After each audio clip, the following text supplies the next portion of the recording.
everyone, and welcome to another Tinfoil Wednesday. I wasn't feeling quite myself yesterday, so I decided to push stream to today, but we have plenty of very strange foil to look at, so it should be good.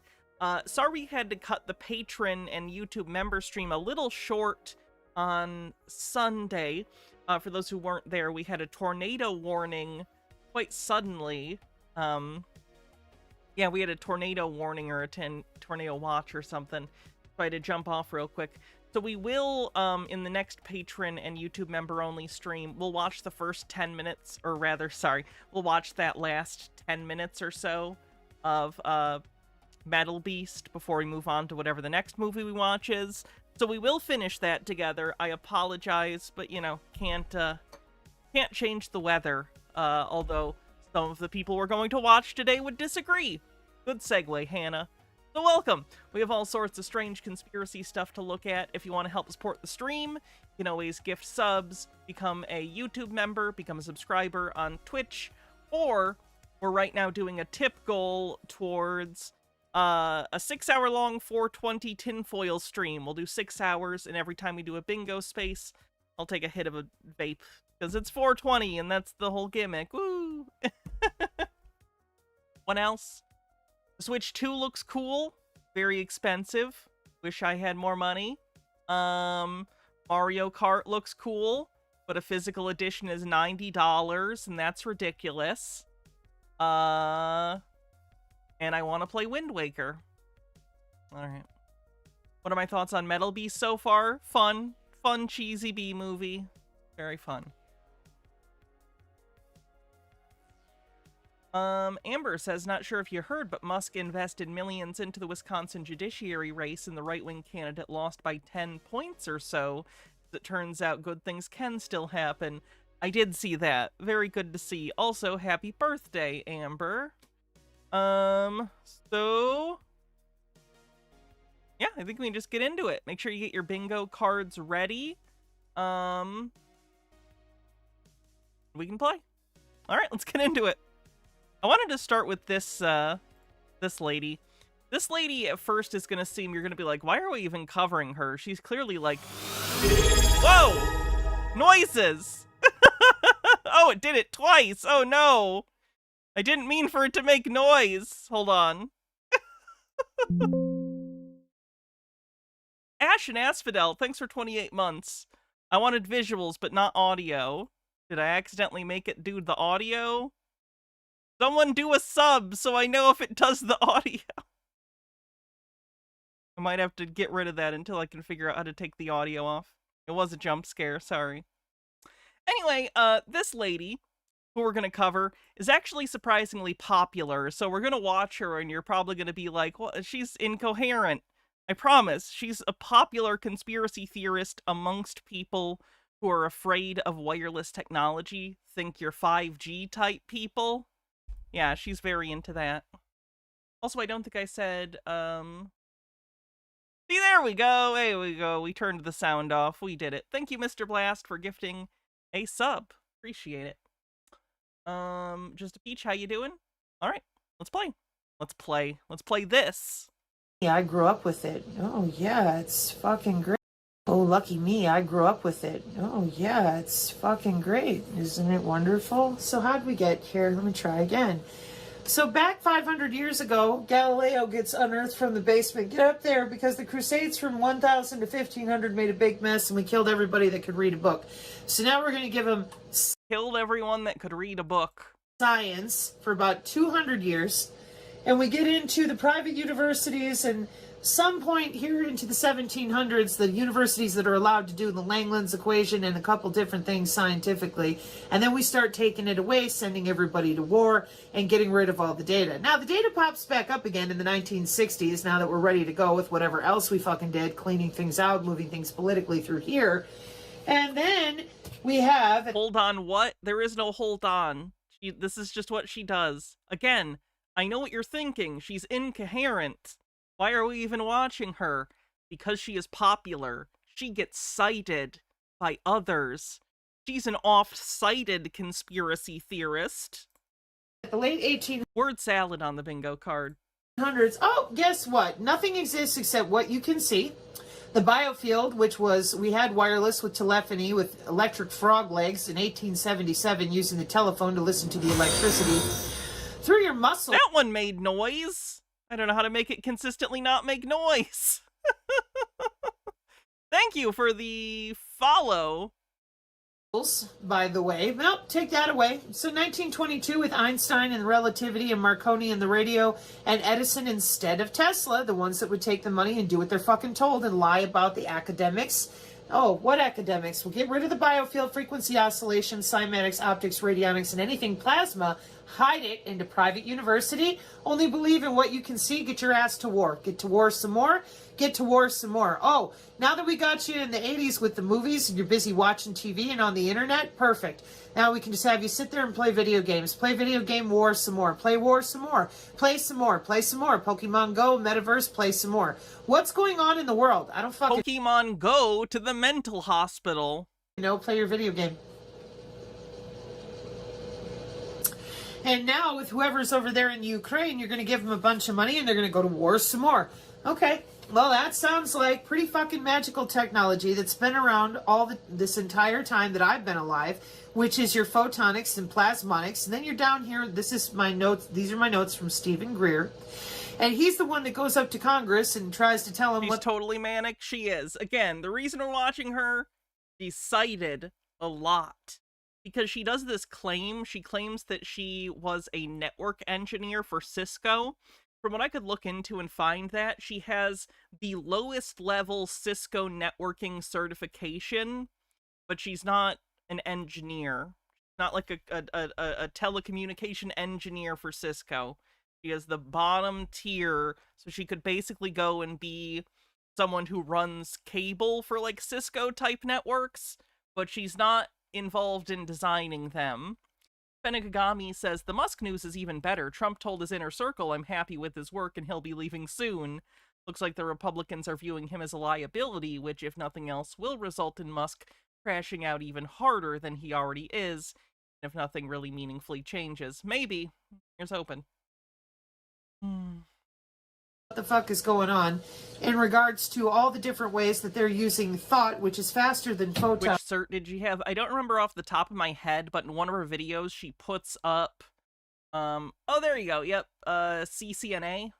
Or light in order to communicate with driving the ships. And he tried to warn people this year. So she puts up a textbook for the test, or a testing material book for the course she had. And that's what her certification was. He said the secrecy surrounding all this crap is where the danger is, because you think it's fake when in reality it's actual authentic technology, like the wide body area network, which is your international standards for electrical and electronics engineers at 802.15.6. So the citizens, like myself, we have no recourse, no nothing. We don't exist. I'm a test subject for DARPA, so I'm part of Black Projects, and therefore I get no health care and I don't exist. And then up here, as you can see, they get to go make their cute little spaceships and technology, get paid big fucking money to go work for Skunkworks, Lockheed, Raytheon, and the rest of us get to die. We get to fry. And the fucking population can't handle this. They continue to circulate around me going, you're just broken. It's gotta be because you're so emotional. And I'm sitting here going, you realize the level of self-control and peace in my heart it must take to sit here in front of you. Accidentally based for saying Raytheon sucks? Yeah. Ashley One Up says, salute to Cory Booker and his 25 hours of filibustering. And tell you this. You're learning so much science. Yeah, sure, we can call it that.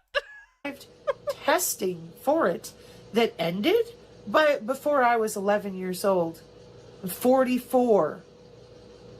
So the testing for what we're all living through right now ended for me at 11 years old. Where has been the empathy from the fucking people doing podcasts that all know one way or another with their handlers and bullshit who I am? Not a fucking bit of it. You need to not swear, and you need to have a better presentation, and you. Where was the acknowledgement that I'm just like O'Brien and Shaboter? By the medical records, by the squad numbers, by the actual ability to show you what's going on. We're not going to do that. We're going to make fun of you and let the common people that you trust out there, like Tony the Nanobucket guy, some other writer for some Patriot magazine, and other professionals that wrote about my knowledge of the IEEE and telling it like it is. That's what it is. And then other people came out and they said, no, she's telling the truth. Yeah, you people that work with these dirty people that run narratives, you couldn't be nice to me. And then this whole bullshit with Karen Kingston that I've been bitching about for 10 months, and you're still wanting to bring that up again. Why don't you bring that up again? Her handlers reeled her in, and now they're all working together to promote her documentary. You may not pay me. I don't want to make money, and I don't want to be viral. I want people to know that you right, that the system has deeply failed her. Yeah. Back and forth what Sabrina said. I didn't say shit. The only thing I put in here now... It makes me sad because, I don't know if you guys know this, but unfortunately, a lot of the, let's call them, primary source documentation, basically the origin of a lot of conspiratorial concepts that come out, come from people like this who are genuinely delusional, and then they get spread by people who are just conspiratorial, but not necessarily clinically delusional. The whole thing, you see this a lot with certain people who have paranoid delusions of being abused in, like, satanic cults, which is unfortunately a common enough delusion that some people will get, and then conspiracy theorists latch on to that. Bummer. That is mine is this anto-nano frequency example, because somebody left this on the Rumble, this link to a YouTube video with an anti-nano sound that works really, really good. So we start out at the top, in which biophotons are subtle energy carriers. Then you get your biophotons, light particles of the body. Anti-nano YouTube, and if you listen to it, it has an effect right away. You'll know, trust me, you'll feel it.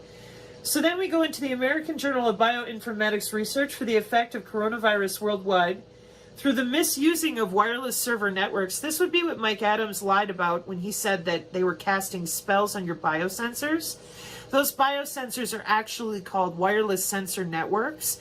And when we ping them over and over again, as we found out from the Department of Defense HDIAC for casualty care with biosensors on the YouTube over a year ago. Okay, I think 7 minutes of that's probably enough to get a good sampling, but yeah, she's very popular amongst, basically the 5G scaremonger people. Anyone who has any sort of fear surrounding, you know, frequencies, waves, energy in the air. People like, Richard Vobes, I think, which is this gentleman here, has talked about this kind of stuff before. It's the whole thing. Alright, moving on. Some of these people could write technobabble for Trek shows. You're not wrong. They're pretty good at it. Alright, here's a scammer, I believe, trying to sell health and wellness products, and it seems like a lot of them are just, like, copper in different shapes. And that's a technology.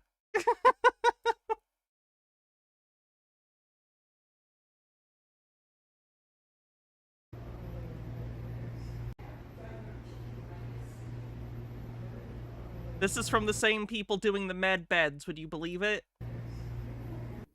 All right, so we're here back again.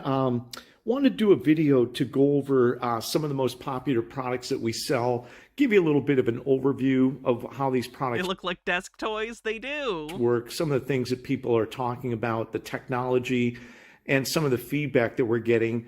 And what I did here is kind of put out some of the most popular items that we've got that are, you know, probably the ones that are most cost effective. So I'm going to go through each one of these and do a little bit of a description. And then if you want to go to the website, you'll sort of have a basic shilling scamming on the bingo card. Understanding of what they do and how they work. Now, I'll start here from the left and we'll go up to the top after. But this is the plasma energy water.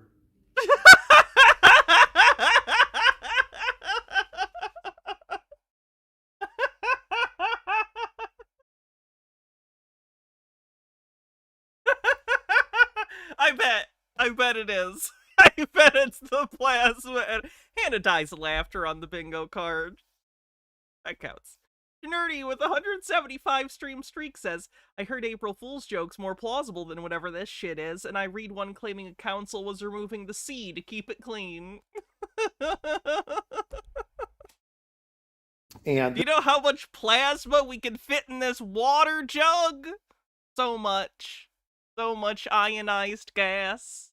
this is really one of the most popular products that we've got. Now, these little vials right here. Did they literally just tape vials to the fucking water and now it's plasma water? It's not even like in it. It's they use scotch tape on the outside. They didn't even like you could have bought one of those infuser water things that you put like lemon in, and they could put some bullshit in there and be like, oh, it's ionizing. No, let's tape vials. See, this is why I couldn't be a scammer. I'd try too hard. Clearly the bar is lower than even I imagined. Overthought says, at first I would ask him to define plasma, but I don't know if he could define water correctly. Are basically plasma energy water. And each one of those has a different set of energies that's in it. But basically... Oh, a different set of energies. Totally. That tracks. Yeah, different ones. The best energies. What happens is that there's a process that uses something called a GANS. And a GANS stands for gas in an atomic nanosolid state. And basically there's a process that takes months where they're able to infuse plasma energy into the water. Now, once the plasma energy has been infused in the water, these little vials are basically going to last forever because water retains memory. And so... We're throwing in some homeopathy bullshit in there, so that's good. Being that water can retain memory, when you buy these little vials here, you just tape them onto a clear plastic, or in my case, clear glass container. These were less than $20 over at Walmart. And yeah, once you get your plasma containers, just go on down to the Walmart and pick yourself up one of these water jugs. I appreciate that he doesn't have enough faith in his audience to know where to buy a water jug. And I like it because it has the sealed lid. You don't have to worry about dust getting in. You have a nice little spout right there you can pour it with. Is this just a fucking review with a jug? And so 4 stars. Once they put the plasma energy in the water, then they can add additional energies. So they can add... Water remembers you drinking them too. They're into it though. Water is very into vor. It would be awkward if it wasn't. Different types of herbs. They can add different types of metals. And basically make it customized for different types of health and wellness. So you'll have some that are clear mind, clear mouth, energy. Does a plastic water jug work? No, but a glass one doesn't work either. So you're coming out about equal on either. Energy, Superman, Superwoman. Lynn and Stephanie that produce these, and they're on the channel quite a bit. They make these. These are made out of Montana, and they basically make these and ship them all over the world. But these are really nice. I like them a lot. Now you can see I've got 4 on here. I do have another one of these jugs, and I've got 2 or 3 on there. And these are, some of the things that I like because it has great value. And of course, it's not that expensive. I want to say the vial... Value is a nebulous concept. How do you, if you have to do a chargeback on this, how do you even explain this to your credit card company? I'd like to charge back. They sold me vials of what they called plasma water. I think I got maybe a little bit ripped off. Vials are maybe $100 to maybe $300, and some of them have so many different energies, you really just need one. And if you have multiple ones on there, basically... and you drink the energies, your body will absorb the frequency or the energy that it needs. So if there was one... It'll absorb the frequency it needs. For, we'll just say... The frequency of water? Alzheimer's, and I don't have Alzheimer's, then I would be able to, that would just pass through. I wouldn't really need it. One thing also I'm just going to point out, as long as I'm doing this right here, is that you're going to see right here, I have the words love, heal, and thank you that I hand wrote that I put on there. Now, one thing is about water is you can change the molecular structure with If you can't have homemade affirmations, store-bought will be fine. Water with your thoughts. So you can actually write the words love, heal, and all these different things on the water. I'm going to imbue my water with terrible thoughts. I'm going to imbue it with hate and ill-advised... No. And it'll actually change the molecular structure and make the water more of like a snowflake, a beautiful snowflake, rather than a blob or something that would be a little bit more mundane. Now, we also have some of these geometric spheres. These are handmade by different artisans. This is a gentleman right here named Jason. And as most folks know, I did some interviews, went out of town, got sick, moved, had some computer issues with sites going down, websites going down, a lot of stuff going on. But I didn't really get a chance to follow up. But this gentleman makes these, and I put crystals inside of them, and I've done videos on these before. What does he even try? What does it do if you put a crystal inside of it? Like, it's a fine piece of, like, metal art. Like, if you just want to put that on a bookshelf or whatever and be like, here is art. He did it. Great. Yeah, it looks nice. But what are you claiming it does? And they come in different sizes. This is the largest one right here. There's also a smaller one that I believe is, I think this is 15. They come in also 10, and I want to say 4 or 5. And what I do is I stack them. So I will stack other ones on top. But this throws off a positive energy field. And Positive in what sense? What energy? Positive how? Like, emotionally? It gives off emotional energy that's tangible? if you put crystals in there, it helps emanate that crystal energy, which is also phenomenal. Now, I love these. Number one, they look good. This one right here is one that has the tensor rings in the middle, and you can put the actual... Looks like a tacky garden decoration. ...crystal in the middle of the tensor rings, and these then will basically... Is that even a crystal? Is it just a piece of glass? ...take the energy of that crystal and send it out in all directions about 150 feet. And I think in some cases, if they're larger, it can actually push it further. But you can take the energy of the crystal. Now, it's phenomenal for manifestation. It's phenomenal for sending the energy of the crystal in all directions. Something like rose quartz, which is healing, loving energy.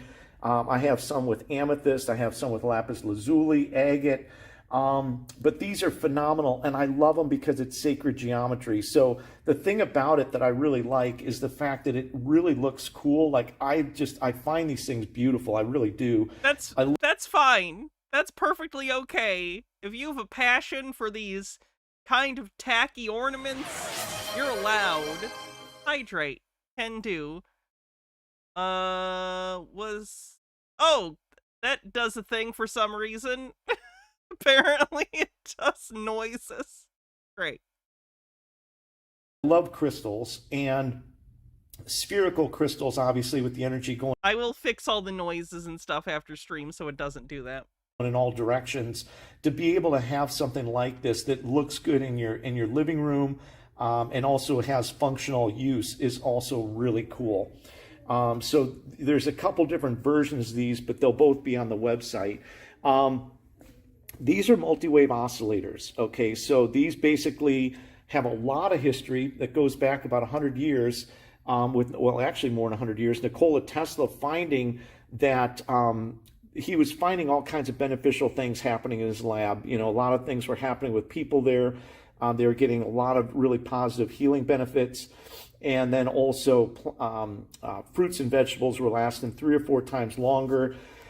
Started doing some work, passed off to George Slakowski. Now, each one of these rings is a frequency. This is a frequency. What do you mean? Each ring is a frequency. This is another frequency. Each one of these rings, and they're called multi-wave oscillators because They figured out that when people are not feeling good or they're sick, the oscillation rate of their cell starts to decline. And so the goal of these was to do multifold, but number one, send positive frequencies in the body. Number two, restore the cell's natural oscillation rate. And number three, put energy back into the body. So I said earlier on another video, when you're 35 years old, your body's running at 75 millivolts. When you're 70 years old, your body's running at 35 millivolts. So in addition to sending that healing energy into the body, you're also sending electrical energy in the energy healing? Body. And as we all know, we all run on electricity. No, we don't. We run on chemical energy. Our body might convert some of that to electricity for certain functions, like in your brain or like you know, sending signals throughout your neurons, but we run on chemical energy that we get from fucking food. And then all these different rings now are beautiful frequencies that are the beneficial ones, golden mean frequencies. Now, this is just a small sample of multiple different oscillators that I've got on the website. I actually have a pendant around here somewhere, which is also a multi-wave oscillator, which I got to get that on there. Which I wear every day, and of course I put it down somewhere. That's typical me. But these will just run off the natural energy in the atmosphere. So these do not actually plug. AKA, they don't do shit. Yeah, I think if you plugged those in, they would just spark. World's most dangerous mosquito lamp. Again, now these are the smaller set. There is a larger set. I put these on each side of my bed. You could put them on each side of your couch. You could have one on each side of your chair to desk. The bigger ones... Doesn't this fool know Alex Chu already got this down to ring size? Obviously, they're going to throw off a little more energy, and they've got a couple more rings to them. And so these are ones that they would actually be referred to as antenna, multi-wave oscillator antennas. But they have a lot of potential health benefits. And Lakovsky basically was able to turn around just about every patient in the hospital that he was sent to. He sent them in New York. And these were made in Europe through 1930 to 1939. And they had amazing results with these. And unfortunately, Mr. Lakovsky, when he went to New York after all this technology was doing so well, was accidentally hit by a car. And, you know, that pretty much ended that, and it sort of went to dark. However... you know the funny thing? Inventions that actually do things, if their inventors die, that's usually not the end of their invention if it's actually useful. Mr. Lakovsky was from Russia, and even though he did a lot of his work out of France, the Eastern Europeans really know this technology well. A lot of this technology actually comes from Eastern Europe because they obviously had the technology given to them, and with Mr. Lakovsky, that by whom basically kind of stayed within their culture. So multi-wave oscillators, I love these. Now I'm going to show you the BioShield stations. The BioShield stations basically are this is basically a stretchable, flexible cotton fabric that has wire, silver thread. All that thread right there is silver. And if you look right here, it doesn't plug into the electric. Those plugs are plastic. It plugs into your grounding outlet. And so what it does is it brings electrons into the body, it grounds the body and pulls EMF radiation out. And in it pulls electromagnetic radiation out of your body. That's not how anything works. That's not how your body works. That's not how electromagnetic fucking frequencies work. What are you talking about? In addition to that, it also has far infrared. Now, the far infrared would be in the pillows. They have a pillowcase that they make, and the bigger... This is painful. Have you tried plasma water? I hear that'll help. One, which is a little harder to display the way we're doing it, would be the anti-aging bed cover. The anti-aging bed cover is one of our top sellers. We have been selling those a lot. And why do we sell those so much? Because basically it sounds like the detox patches you put on your feet. Yeah. The patches, the commercials for those detox feet things, they take them off and it's disgusting afterwards. Like, that was just your feet. You just got nasty feet. You do is go to bed, you lay down in bed, and it's non-different than if you're laying down on the ground. So you're bringing in the Earth's energy, you're bringing in the electrons. Your brain runs on a frequency called the Schumann resonance, right? So what happens a lot is we're getting hit with a lot of EMF coming from TVs, from cell phones, from Wi-Fi. I think we all know, and actually even from electrical outlets, EMF will come out of there. But when you're on a bed cover, or you're touching a bed cover, or even one of these smaller pieces here, it's going to pull that EMF out of the body. It's not going to... It doesn't make any sense. This is a scam. I know that's pretty obvious, but if anyone needs to hear it, this is a scam. This product does nothing. It's literally just predating upon paranoid people who have delusions that signals from cell phones or 5G or Wi-Fi are hurting them. It's not. Those are psychosomatic symptoms, and these people are selling placebos to these people. Very sad. Absorb into the body. So you're getting 8 hours. The stuff in the foot detox patches oxidizes to a dark color, so you think you pulled out toxins. Oh, that's scummy. That is scum. I don't have a third ska noise that would finish out that pair, but you get it. Of putting your body on the Schumann resonance. And what we're finding is that people that are getting exposed to a lot of EMF, it can basically keep them up at night. A lot of people have issues with insomnia. A new sleep study, which is soon to be published, has shown that you're going to get 15 to 20% more deep sleep from using... Oh, what the fuck study? Let me see the study, you ass. An anti-aging bed cover. Now, on the bottom of the... Nerdy says, "Sir, my electromagnetic waves are my best friends. I refuse to kick them out of my body." Bed cover, you're going to have far infrared, which is little crushed tourmaline crystals.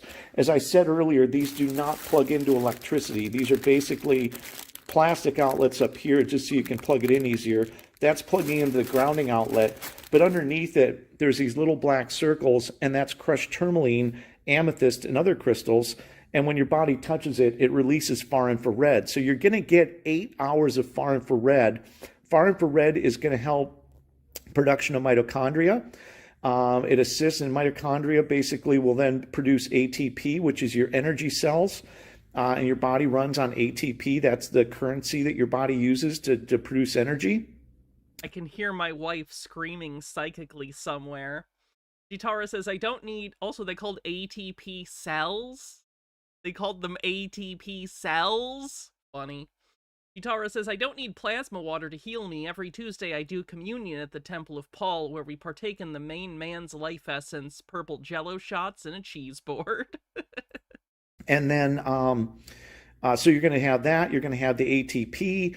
And then it's also very good for circulation, detoxification. You could actually go do a search on the benefits of far infrared, and you're going to see that there's just a host of those. So the beauty about the smaller pieces here, you could use these on the couch, the desk. You could buy the pillowcase. If you don't get the pillowcase, you could put this on your pillow.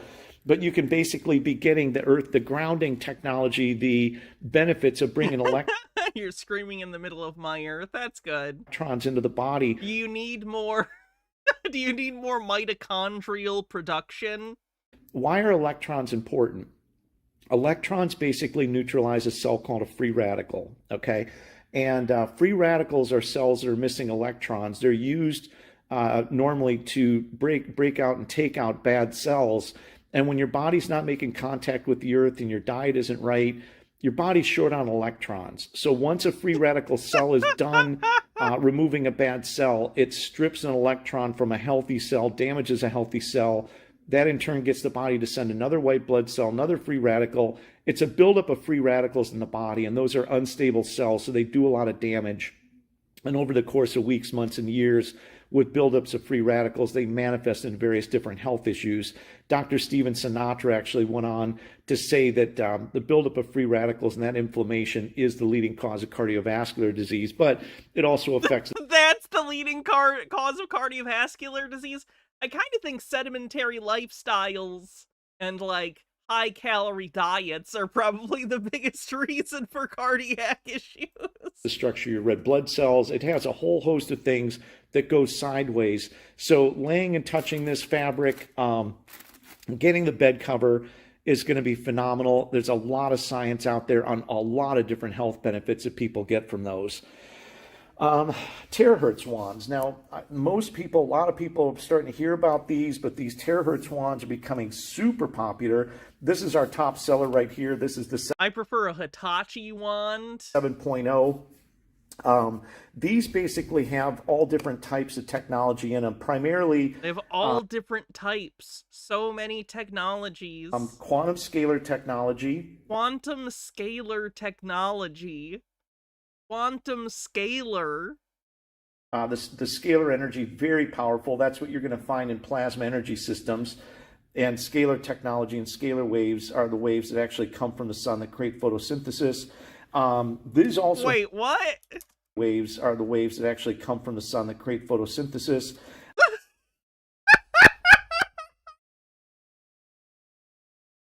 Wow, he's really riffing here, huh?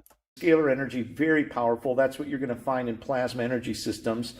And scalar technology and scalar waves are the waves that actually come from the sun that create photosynthesis. Scalar waves don't... Scalar energy... Scalar means doesn't have a vector. The ultraviolet radiation from the sun has a vector. It's not scalar. What are you talking about? What? Photosynthesis happens within plant cells in their fucking chloroplasts. What the fuck? Ashley went up with a link. Players! I don't believe that man's ever been to medical school. You think? These also have Nerdy says, the cause of cardiovascular disease. Is this man sponsored by big fast food? Hey, Nemesis. far infrared, and these also have the terahertz frequency, and they also have quartz crystal. If you look right down in there, you can kind of see the quartz crystals right down in here. But basically what these do is they go in and stimulate the cell, stimulate cellular function, detoxification. They also bring nutrients into the cell, assist the cell with bringing energy and life back into it. And we have got dozens and dozens and dozens. I mean, right now on the internet, there's thousands of testimonies, but just Scalar waves, the Tesla pseudoscience belief used to deny relativity, of course. on our channel alone, there's dozens of these, backaches, headaches, sinus infections, broken toes, bad knees, shoulders, legs, skin issues. It softens your skin. It takes out wrinkles. I've used it for that myself. It's You know what softens your skin and is real? Estrogen. Try it. really good for some people are using it to grow back their hair.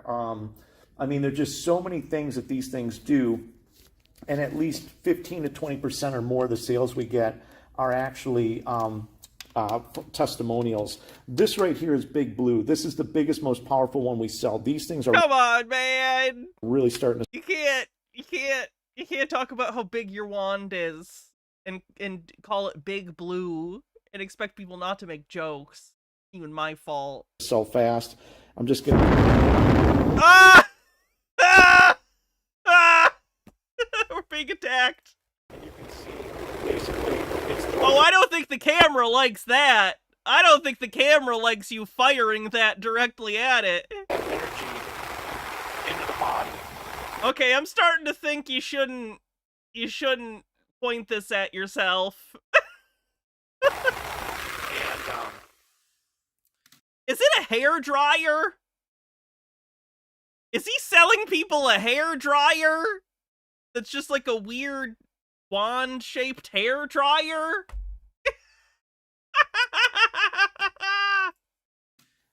so these start off at around 350. Big Oh my god! Let me see if I can find this hair dryer. Let me see. Wand hair dryer.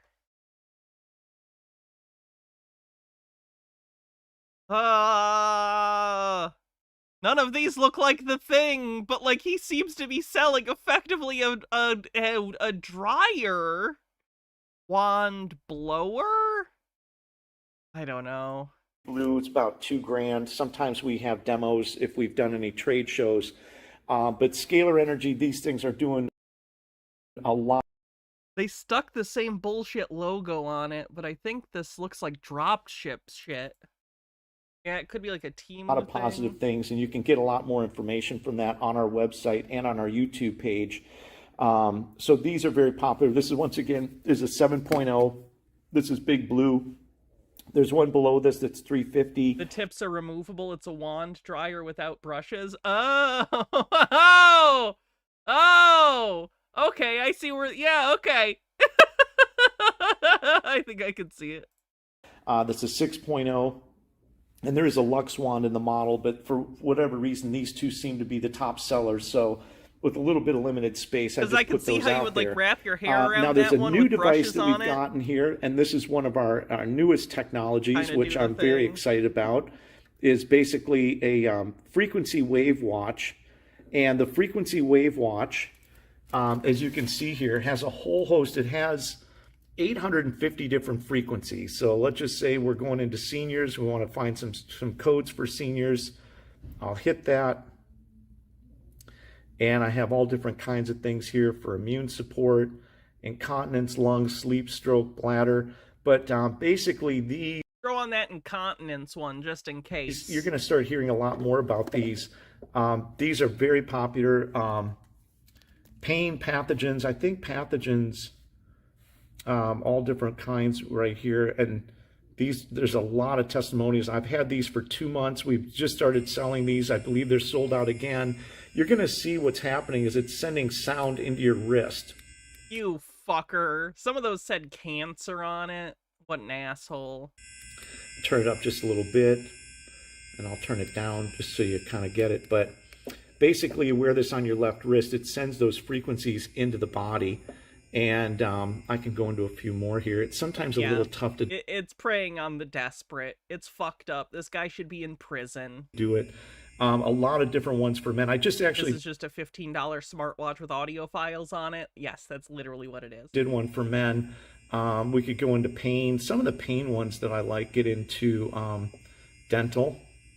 Gitara says, you know, this would be more convincing if he was selling tea or something, but actually talking about the symptoms that tea actually helps relieve rather than lying. And I'm, you know, these are dental. But he doesn't want to sell tea. He wants to make a bunch of money lying to vulnerable people. Dental ones. Not that I need those, but I like to run prevention ones. And you can see there, you can repeat the frequencies. So if you want to keep playing the same one over and over, you can do that. I like some of the ones here for gums. So gingivitis, Limson detox, periodontal disease. I mean, I just feel like it's better to get ahead of this stuff and not get it. Pain of different things there. Let's see if I can.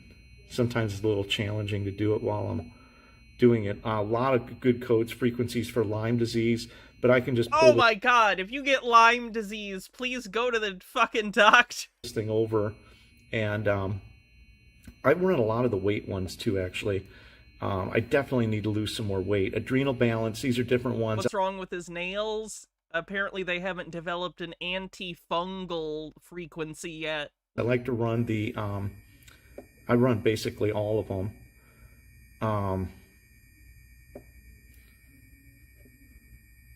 I like the fat burn, emotional eating balances. I mean, just all things that you can come on, man. Run just while you're doing your regular daily routine. So this is the frequency wave watch, sound frequency wave watch. Absolutely love it. Comes with directions, has all the stuff on there. And then one of my favorite technologies here, which is the plasma energy spheres. These are really powerful devices. Oh my god, it's literally the plasma balls from a Spencer's Gifts you stuck in a box. You fucking loser. Being really into more actual true medbed type technology when you start getting into these. And of course my batteries are dead. I did not plug it in, or maybe I did. Let's see here. No. But these basically throw off about 30, well, they have tons and tons of frequencies that they can run. And the plasma energy spheres run off an app. And once again, oh, here it is. Got this right here in front of me. So this app right here is you get the app on the iTunes store. I'm sorry, is his lock screen his fucking sports car? I don't mean to be this person, but if you have a phone and your lock screen is your sports car, I hate you. I think you're a douchebag. And basically what I'm going to do here is just go down, hit that. And you can see here, you can run literally hundreds of different frequency codes into the body. I know that it's a little bit hard to see there, but you know, all different codes, different parts of the body. So what's happening with these plasma energy spheres, I can kind of explain it. You have basically two vortexes, or we would call them pine cones kissing noses, coming into the Ah, yes, the technical term. Pine cones kissing noses. I remember that part of the textbook. middle, and when they hit in the middle, it creates basically a scalar energy field. And what that does is it produces the most beneficial frequencies for the body. It gets rid of all the negative frequencies. But then what happens, because of the way that this thing's working, is the plasma starts becoming recursive, meaning it's circling in and out. And through that circling process of circling in and out, it's actually getting the plasma energy field to tap into the same frequency your DNA runs on, and therefore that plasma energy field becomes mindful and intelligent energy. And this is real, true medbed type technology, because now you're dealing with... What if your lock screen is a picture of you at an MST3K show? Then your priorities are straight. The live, intelligent, mindful energy field, which technically would also be a conscious energy field. And so basically what happens is that they're filled with gas. The gas gets hit with enough energy, it converts it from gas to plasma. I'm going to clip in, because I had them on earlier, just a little view of how these things work. Super cool.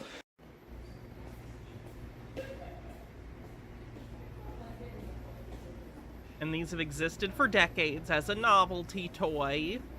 That's what these are. They're cool. I'm telling you, when I was 12 years old, I wanted one more than anything else. Not a medical device, though. And this is an entry-level technology that you can use at home. I had one of those as a kid that was shaped like a brain. So it was like a glass brain that had the plasma. It was cool. Chitara says, hang on, just realized something. If he's not access to all these frequencies and energy, and it does all the things he claims it does, why did he admit to having health problems at all during the whole sales pitch? Shouldn't he be the pinnacle of human health? You'd think. Very easy to use, somewhat affordable. I think all in you're about 30. Ryan Cooper with a $2 super chat says, please tell Nemesaur, missed is united from YouTube. Missed is united from YouTube. I don't know what that means, but I said it. $500 on those, but other systems can go 10 grand, other systems can go 15, 20 grand. There is a system called Therify, which is the pinnacle system that these run on, or a system made by the same manufacturer. And the Therify system is... Oh, Misty's, fans of MST3K. Okay, I didn't know, sorry. Misty's united from YouTube, there we go. 1,000 watts. These are 20,000 watts, but this is a very affordable technology that is excellent for home use. And you basically, you'd have them on either side of a chair. At home, what I've done is I got a couple bar stools, and I put one on each side of my bed. And there's ones for full chakra cascade, thyroid detox, a lot of different ones. Thyroid detox. For the mind, pituitary. He wouldn't want to do that because health problems galvanizes him to the audience. I don't think the word galvanizes is what you mean. Ingratiates? I think ingratiates would be a more appropriate term. If you have bad knees, shoulders, you can address those. Makes himself sympathetic, makes him relatable. Different parts of the body. You can also add all the different frequency codes, the right frequency codes, which are actually listed on the, they're public information. I mean, you can get them, but you can add additional frequency codes if there's specific things you want to address. But the dual tube semantics, please, woman hand. I wasn't trying to be a dick. What you were saying is correct, Trey. I would just use a different word to describe it. Trey and I talk about stuff like this all the time. I'm not being a dick. We talk about this kind of stuff off stream. System, basically with two spirals coming in. They call it phase conjugation, and that phase conjugation and that delivery system is basically a very modern application to some of the older plasma technology that was single tube technology. So this is kind of an overview. If you're coming onto the website and you're thinking, oh my gosh, there's a lot of stuff on there. There is a lot of stuff, but if you have an idea kind of what you're looking for, the benefits, ideally what you do is layer all this technology in. So every one of these technologies has different benefits.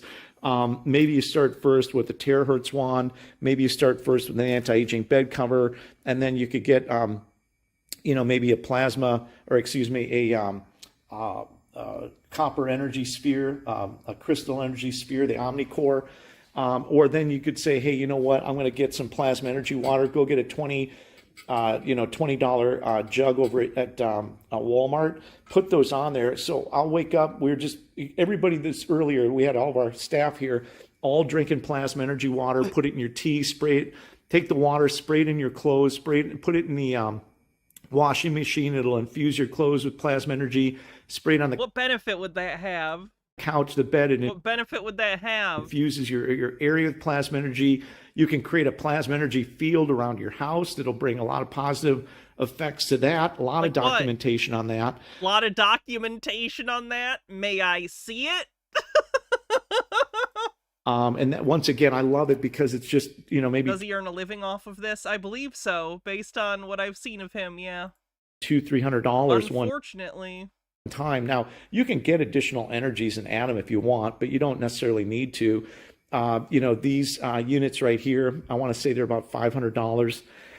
$500? There's a lot of really great. You could buy a Switch 2 for that. Technology. The sound frequency watches, these are now back in stock. I want a Switch 2.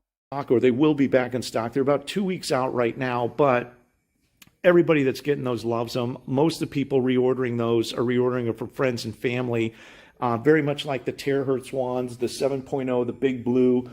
So this is what I would call health and wellness-based energy, frequency-based technology. Some of it's a little bit older, like the multi-wave oscillators. And actually, even these units right here actually go back to scientists that were working on these types of things and studying this 100 years ago. Yeah, I'm sure. But I love them. And, the more of this technology you can implement into your home, the better. So my light keeps turning off. Give us a call if you have questions. We're always happy to answer any questions you've got. This is a good overview of just kind of looking at some of our most popular technology, some of the stuff that people really are giving us great feedback on. You can go to our YouTube page, which I pointed a domain to it. It's medbedvideos.com. If you go to Medbed Videos, you can see the testimonials and hear the feedback from people using this technology. So go ahead and hit like and subscribe. We've got a lot more stuff coming out. I know you're going to like it. And I appreciate everybody when you come in and watch the videos. I appreciate your time. I definitely appreciate the orders and interest. And like I said, if you have questions, let me know. There's a lot of stuff that you can get that's on a good lower budget. These, I want to say, are about 125, 135. And all these different technologies, the wands start at $350, the water. So a lot of this stuff is not real expensive, and you're going to get a lot of long-term use for it. So go to the website, usamedbed.com. Thanks for coming by. Thanks for... G-Tara says, POV, your D&D party stops by a magic item shop. Except in D&D, the magic items are real. Watching the video, and we'll see you on the next one. What an asshole. Hate that guy. Let's take a look at the bingo card. We, of course, have shilling scamming. We have incorrectly believes evidence is self-evident. Vibes-based conspiracy. Believes sci-fi tech actually exists. Is there any word salad for the first lady?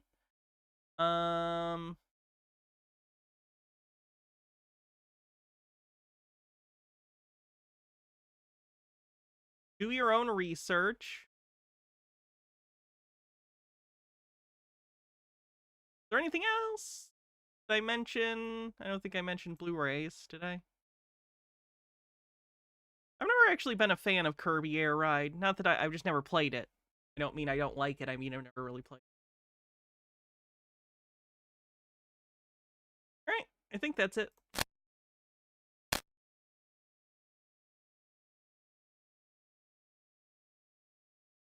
Hello and welcome back to the channel, and thank you for joining me in another of my wonderful interviews. Today we are going to talk about something which I don't normally talk about. It's not sort of my area of expertise, and that is things like aliens. Yeah, we can count 5G. I don't know if she specifically said it, but she was talking about wireless systems in that way. So. And I did hear about Val Kilmer. Very sad. UFOs, close encounters of the third kind, as they used to say. And I know that they've changed the name of UFOs to another 3 letters, which I can never get. UAPs. Also, this guy's name is Richard Vobes. He's sort of the Sargon of Akkad school of YouTube, where you can say really stupid things, but if you have a British accent that sounds posh enough to American ears, you can get an audience that thinks you're a lot smarter than you are.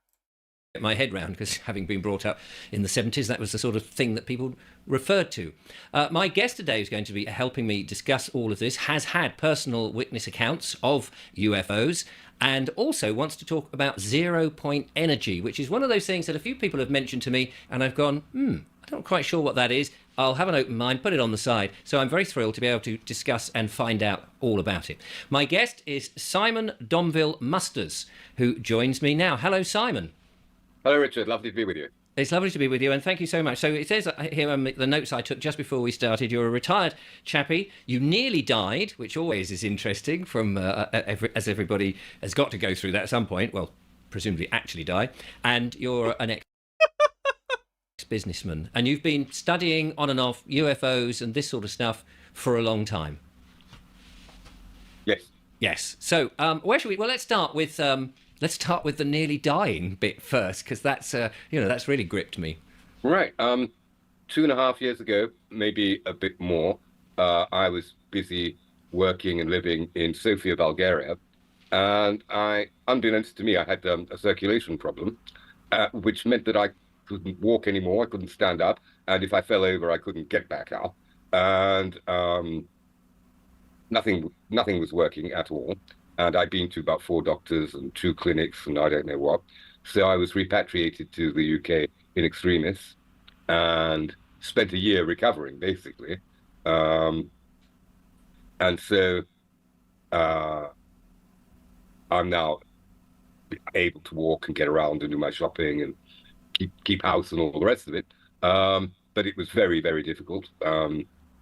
But this meant that I was not able to work, Amelia, and thanks so for it did following. leave me a lot of time to do something constructive. And I have my own little channel, The Ranting Revolutionary, and I think you've seen my little podcast on the censorship in council meetings and this sort of thing.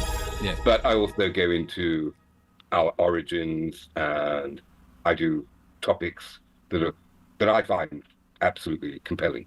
Yeah. Yes. And so UFOs or UAPs, which is a way of appropriating the culture, unidentified. Avila 2022, thanks for 36 months, says this is sub baby time, but also need to give a PSA for those listening to Tinfoil as falling asleep.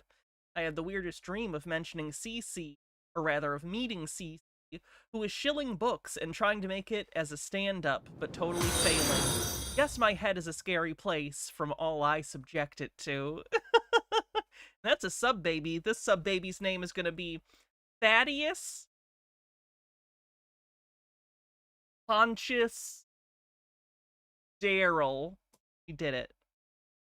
And Extra Mundane, thanks for following. By aerial See, phenomena. the noises help people want to follow, because it makes a noise. It feels interactive like a video game, doesn't it? You can make things happen on the stream. It's just a way of appropriating the culture, and of course, not actually doing anything about the subject. Right. Because the most obvious question is, okay, how do they get here? Yes.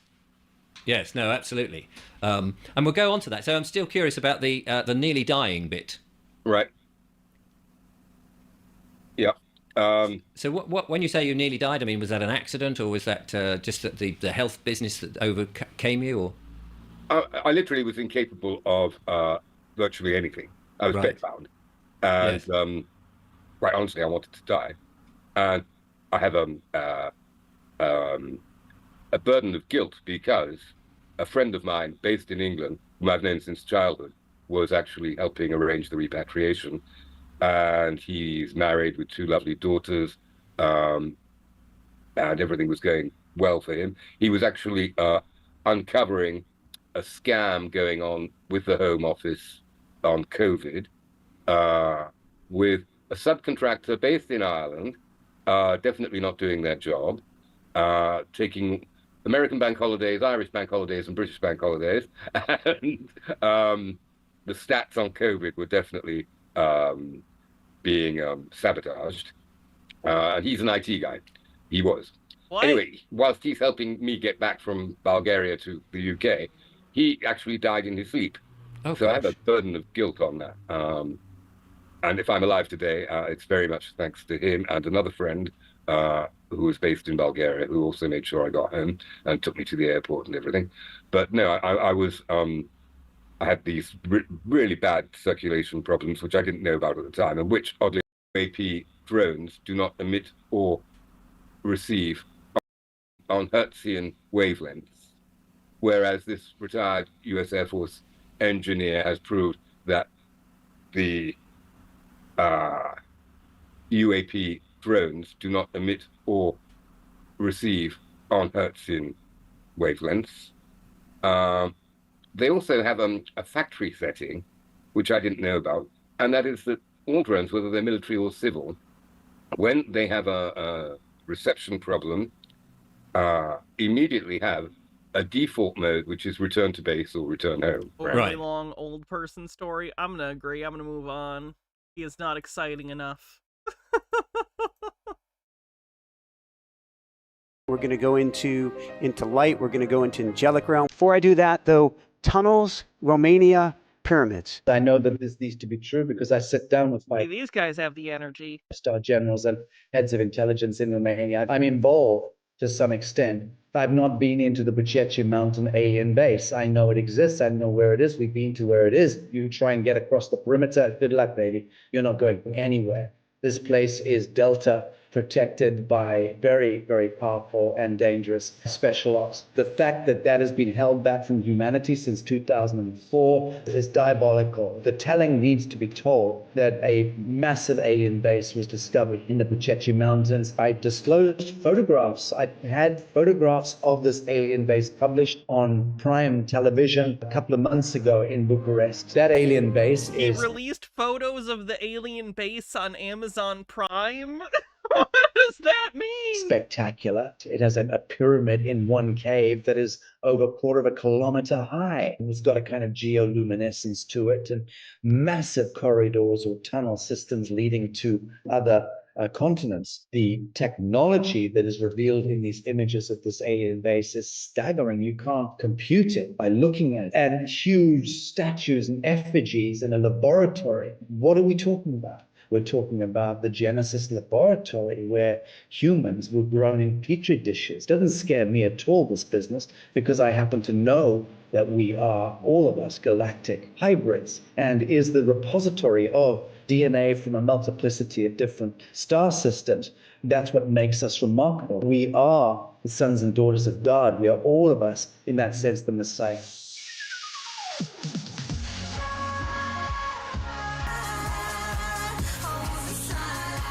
Hi everyone, welcome back. I'm Michael Sandler, your host on Inspire Nation. If you've ever wondered if the world is going down or if we'll truly make it, then do we have the Sasha Stone Show for you. The answer to the ultimate will humanity survive question, whatever that even means. We're gonna do it. We're gonna wrap it up in an hour. Today I'll be talking with Sasha Stone, former rock musician, artist, founder of Humanitad. Former rock musician. I wonder how successful his music career was that he ended up here.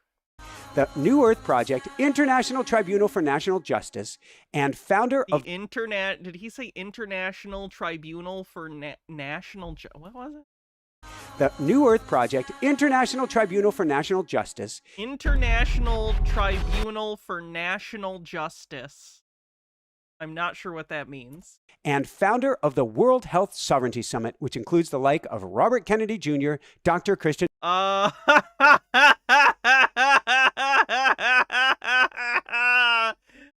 no. Founder of the World Health Sovereignty Summit, which includes the like of Robert Kennedy Jr., Dr. Christian Northrup, and many more.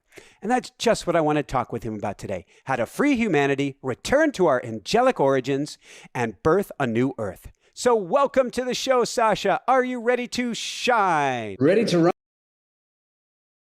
I miss having a government that wasn't full of abject, crazy people. That was nice. It was nice. Like, you didn't always agree with them, and sometimes they were cringe, but, like, they weren't crazy, right? They weren't fucking crazy. I miss that.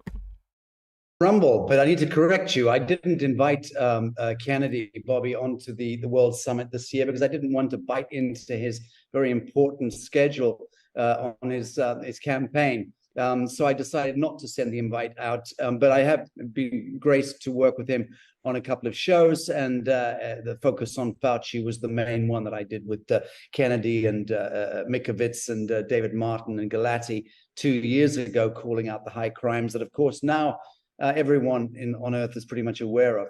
But other than that correction, it was a beautiful introduction. Thank you. Well, thank you. And then I guess that begets the question. I hate to ask this, but I need to ask this. Sasha, are we truly free? Of course. What does that mean? In what sense? What do you mean?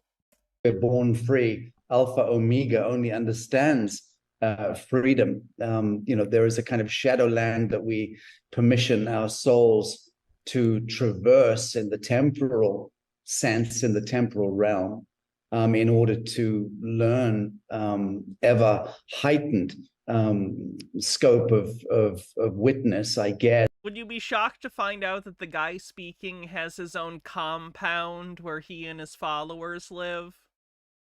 And he claims that he runs it off of a secret infinite energy machine? Yes, but I think that the contrast that we find. Hey, his Wikipedia page. We did it. Oh, yes. Sorry, I'm just looking at all the sections. Okay. Simon Jean-Paul Sasha Adams, known as Sasha Stone, is a British New Age influencer and conspiracy theorist. He's marketing 5G BioShield, a fake anti-radiation protection device. He's also known for founding the International Tribunal for Natural Justice, the New Earth Project, and the New Earth Festival, which he hosts at his private resort, Akasha New Earth Haven in Ubud, Bali. Stone was born in Rhodesia in the late 1990s. He was the lead vocalist in the eponymously titled band Stone, which released one album, Cover the Sun, but did not achieve commercial success.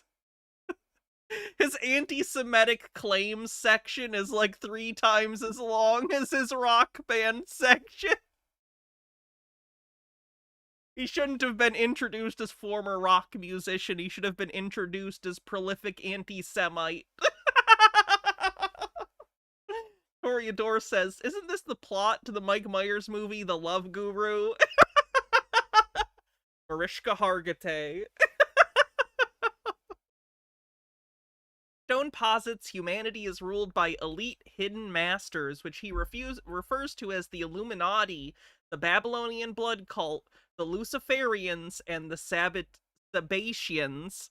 Are, quote, our holonomic reality can realistically be defined as a culture underpinned by generational Satanism, ritual sacrifice, blood economics, an arch deception perpetuated by approximately 1 out of 10 people against an unwitting 9 out of 10. That's if any reasonable statistical analysis of contemporary Satanism holds true. Okay, thinly veiled anti-Semitism, Illuminati, and Satanism on the bingo card for that quote. Stone blamed the world's current woes on, quote, Sabatian, Zionist, Lurian Kabbalists behind the veil. Overt anti-Semitism on the bingo card. A formulation referring to followers of the 16th century Kabbalist Rabbi Isaac Luria and the 17th century mystic Shabbatai Zvi. Oh boy, this is a lot. This is a lot. Find in the world the black and white, the duality, the pain, the suffrage, all of that is also birthed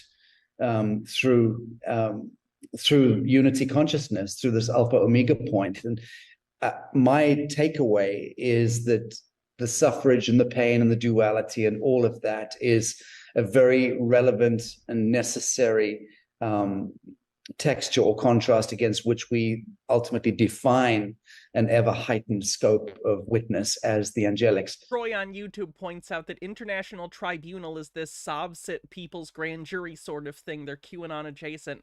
I'll have to pull that up for a Sovsit stream and look into it. It's always interesting when people kind of teeter on both. Meaning to say that as we suffer and go through the wheel of samsara, we come out the other. Poor understanding of Eastern philosophy on the bingo card. Bravo needs bacon with the $1 tip says, I'll take people I never want to meet for 300, Hannah.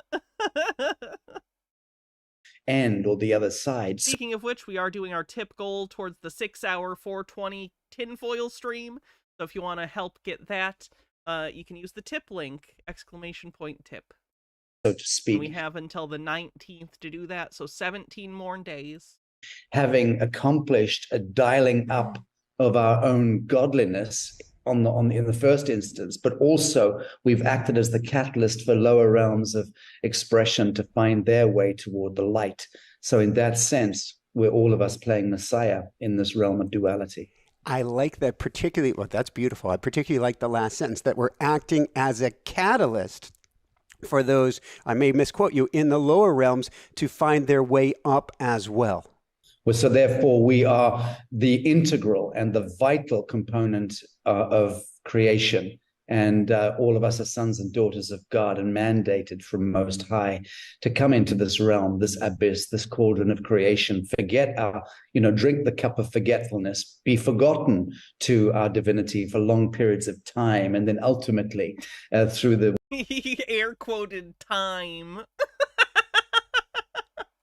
wheel of samsara and multiple incarnations to ultimately reconvene and reconnect through the quantum, that divine umbilical to source. And as that kundalini rises and as that regenesis occurs within us, and we remember our divinity and then assume our Christed mantle, each of us, then we recognize that this was not a waste of time and energy. This was these incarnations. Oh, the guy did a little clap. Did you see it? I do that sometimes because I'm embarrassing. But he did it. He did the little clap. This was not a waste of time and energy. This was these incarnations were extraordinarily noble and brave. So does that, there's a key word. There's so many pieces we can parse here, but there's a key word that I wanted to get to early on. This is drifting into Gnostic stuff. Yeah, Gnosticism and stuff stolen from Gnosticism is pretty popular in conspiracy circles. But a point of... I think part of it's because it's the most fundamental reversal. Like, what if everything we're taught about basic Christianity was reverso? Regenesis, what's that? The remembrance of our immanent flame, the remembrance of our divinity, the assumption and restoration of our Christed mantle. That is the regenesis I'm speaking about. It's something which was lost to us through the thrall of time and space, and this holograph of 3D reality. We lost touch with that Christed mantle and that divinity. Clearly we did, which is how each of us became caught up in this convocation of witchery and suffrage and pain and the trial of separation and all of that. But there is a reconvention. And 1,000 natural shocks that flesh is heir to. is invites We get it. Life's hard, man. Does that mean we gotta come live at your compound? Probably not. us to step into that remembrance. And I believe that this end of time epoch that we're going through now, the end of the long count Solkin, and clearly the end of time as we understand it, and the collapse of all patriarchal systems into a kind of a 0 point, a reckoning, a great tribulation, and then reckoning. That is the regenesis point for sure. So you would call this an end times or a reckoning then? It's both the reckoning, it's the tribulation, the reckoning, the absolution, redemption, and salvation all at the same time. If Russell one Brand from Timu, that's a good way to put it. understands the mechanics of time, then one knows that time in and of itself does not exist, and that timelessness is actually the quanta wherein the witness emerges. And that state of witness does not see separation between either alpha or omega. So the state of perennial witness doesn't recognize a tribulation, a reckoning, an absolution, a redemption, a salvation. They are all part of the same extraordinary ignition or reignition. So yeah, we can get into the semantics, and of course, one is now entering into the realms of the ineffable anyway, that which cannot and must not be spoken of. So we've started at 100 miles an hour. We might want to pace it back a little bit. Yeah. Let's dial it back. I don't even know if we're going to call this dialing it back. I've heard in several other interviews or shows that you've done, and we recently had my dear friend Dr. Stephen Greer back on the show. You were talking about extraterrestrials have recently left the Earth that's allowing humanity to rediscover her angelic self. What does that mean? It means that it's clear to my mind, and also what I understand from, let's say, intelligence sources, and I'm fairly well informed, as well as from trusted clairvoyancy and people who are sensitive to such matters, that the arcane draconian element, terrestrial draconian element, has surfaced and, in a sense, left the world. I would count draconian as reptilian on the bingo card, because draconians are reptilian aliens. And is no longer containing the thrall that it had over this world from the basement, so to speak. So that energetic has already surfaced in physicality as well as symbolically and energetically. And that is connected also to the great turning of the Gaia, the great turning of the wheel of the grand procession of the equinox, and how we have confluenced with a particularly dense or compression zone of vibral light that issues from the galactic center. And that's a 200-year period or trajectory to move through that compression of that photon band, so to speak. But that the progression of that photon band, so to speak. That photon band impacts us every 13,000 years, and we've just come through it. Last time it happened, it conducted its audit of the Earth plane, and we were found wanting. We were still enjoying playing in the Atlantean fallen light, and so there was a Atlantis on the bingo card set at that time, and the kind of noetic sagas issued off that, the kind of Noah and the Ark and the Great Deluge and all of that, which informs most, if not all, of our creation myths that we find anthropologically. So. And archaeologically. So, move now forward 13,000 years to closing of the long count Solkin, 21st of December 2012, which springboards on to the 21st of December 2020, which, as the great Aboriginals in Australia, the real dream timers and okay. I think I gotta pull away from that guy, because I could just sit there and listen to him word salad all day.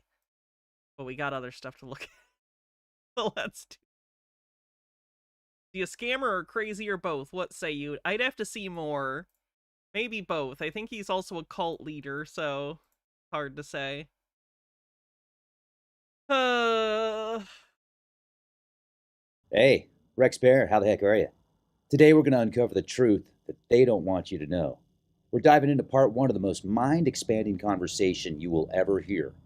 Today's guest, Dr. Richard Alan Miller, physicist, military insider, remote viewer, and a real-life wizard of the mind, reveals how he helped create a wormhole to Mars.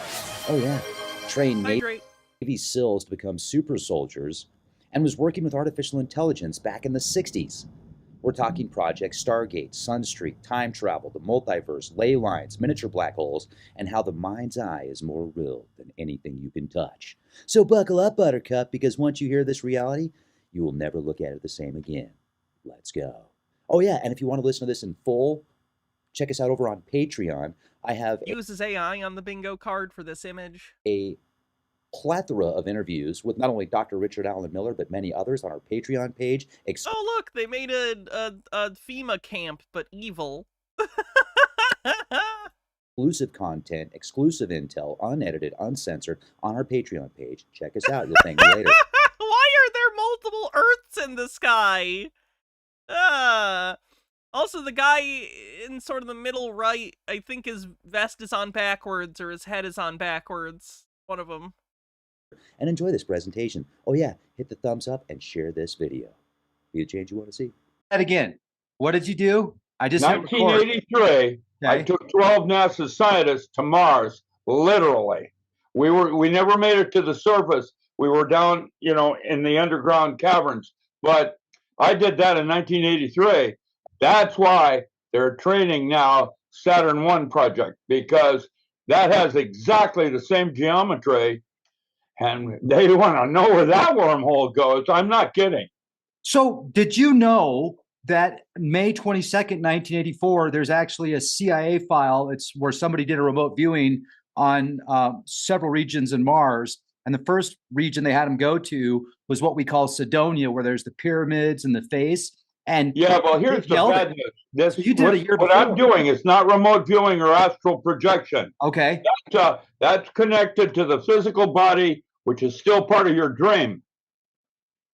Okay? And you're inside or outside the magic circle with an astral cord. Inside it, it's astral projection. Outside it is remote viewing. And remote viewing is very dangerous. And that's when Targ and Puthoff started doing that at SRI after Andrea Puharich, one of my teachers, left. I literally did a podcast today before we started talking that mentioned Targ and he's intense. He's got feelings about somebody else with these. Puthoff. So was it Project Sunstreak? Yeah, well, listen carefully. When you're using remote viewing, that means you're using something else to look for you.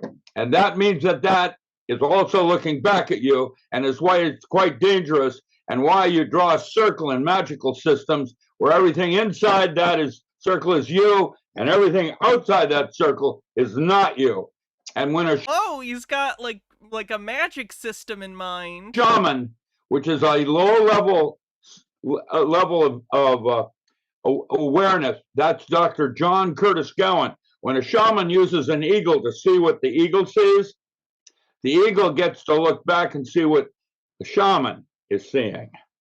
And that's where it's dangerous, and why I do not recommend remote viewing as the old guard that knows what the heck we're doing. And the wormhole thing I created is something completely different. I want to hear about this. This is you've talked bits and pieces about it in previous podcasts. Yeah, bilocation is what it's called. Okay, that's where you're on Mars and you're here and you talk to each other. And God would be somebody that does it to all of his buddies, like in the movie Lucy. I wasn't expecting you to reference the film Lucy that no one remembers. Toreador's Eagles, notoriously cunty and judgmental reverse viewers. That's why they're not the familiar of choice. Okay? Get a better familiar. Where she's like, I'm everywhere. That everywhere, everywhere. Yeah, that's correct. And time, and that's part of the multiverse thing I'm developing right now with two Russians regarding the dimensions beyond our own. photon cloud, and all the decisions of when Rex called me on Pacific time rather than Mountain time. Welcome to Time Zone. Yeah, that's the Scarlett Johansson using 100% of your brain movie. Yes. I mean, yeah, see, that's the deal. We've broken our time down into zones, you know, but imagine all the things you didn't do that also happened today. Yeah. All the decisions you chose not to do, like when you didn't call me this morning, blah, blah, blah. Right. They all happened. Right. Or if I would have been later. Exactly. Or earlier. Or I'm just not a before wizard yet. you passed out. Relate, but I'm. How about this one? This is a direct quote from Board of the Rings with Dildo Baggins. When you What? What?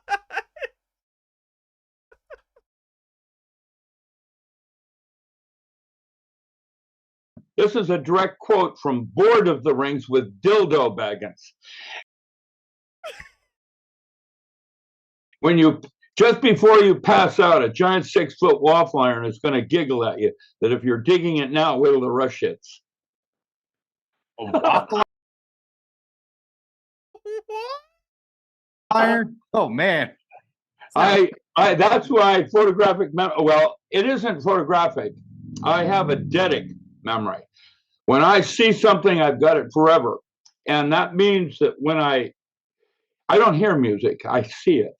Oh, the National Lampoon parody of Lord of the Rings? Okay. I did 20 years as a volunteer at the Brit, picking up trash from people that are going to the concert there at the Brit.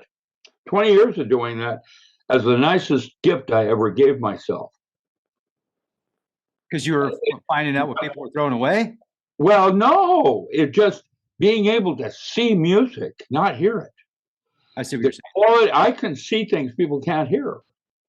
And that's one of the reasons the military used me. Eidetic imaging. Okay. You know, that's okay. So I've met somebody, became friends with somebody that is retired military. Toreador says, ladies and gentlemen, may I present Donald Trump's mental health czar. That had an experience that made him, now he sees music the way that you're describing. He didn't before. Something happened to him and then it changed him, like what you're describing. That's amazing because not many people have that gift. I know. That's why the military started using me. I did code in 1960 for NASA. There were 3 of us. I didn't do binary. What I did is NOR-NAND, which was object-oriented. What you call object-oriented and or not. Object-oriented. You don't remember. We worked on 358s before the 360s were out. And then when I did the 360 was when I was at Claremont and did the first public demonstration of an AI. What? Okay, that was, I'm like way ahead of everybody. That was in 1972. Now, let me ask you a question because you know so much about AI. It seems like right now, these programs that they call AI aren't really true AI. Like ChatGPT, it's awesome. I think ChatGPT. They are and not. Here's the problem. An AI cannot distinguish between false and truth. Why? Where you Why? Have all these different dialogues within yourself going on. Okay, I think that's enough of alien grandpa. On. Probably take a look at the bingo card again because we've gotten a decent amount of stuff.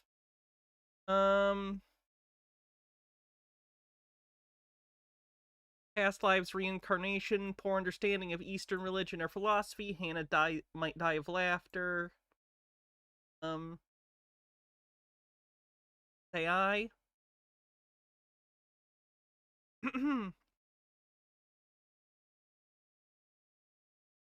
Help me out, because I know there was a lot, so if I'm missing any, let me know. My research said by a non-researcher.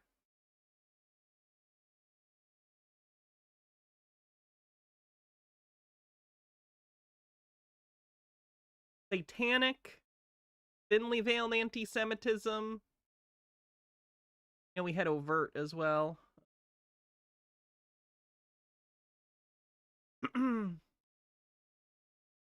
Reptilians.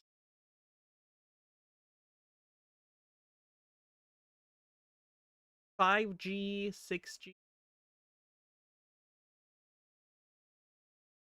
Illuminati, Freemasons, Cabal. I don't think we had conspiracy theorists telling themselves, where's overt anti-Semitism? Dimensions beyond our own. Overt anti-Semitism, 77. Is that it? I want to say that's it.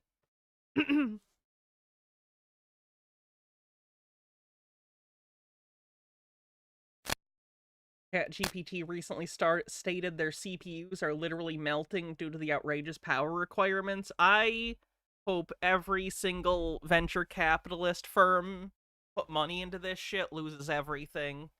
Genuine waste of everyone's time, money, energy. So stupid. Years of research and time devoted to fucking text predictive programs. Anyway. You mentioned PSYOP. Okay, PSYOP on the bingo card as well. But I'm not going to go back and get it at the moment.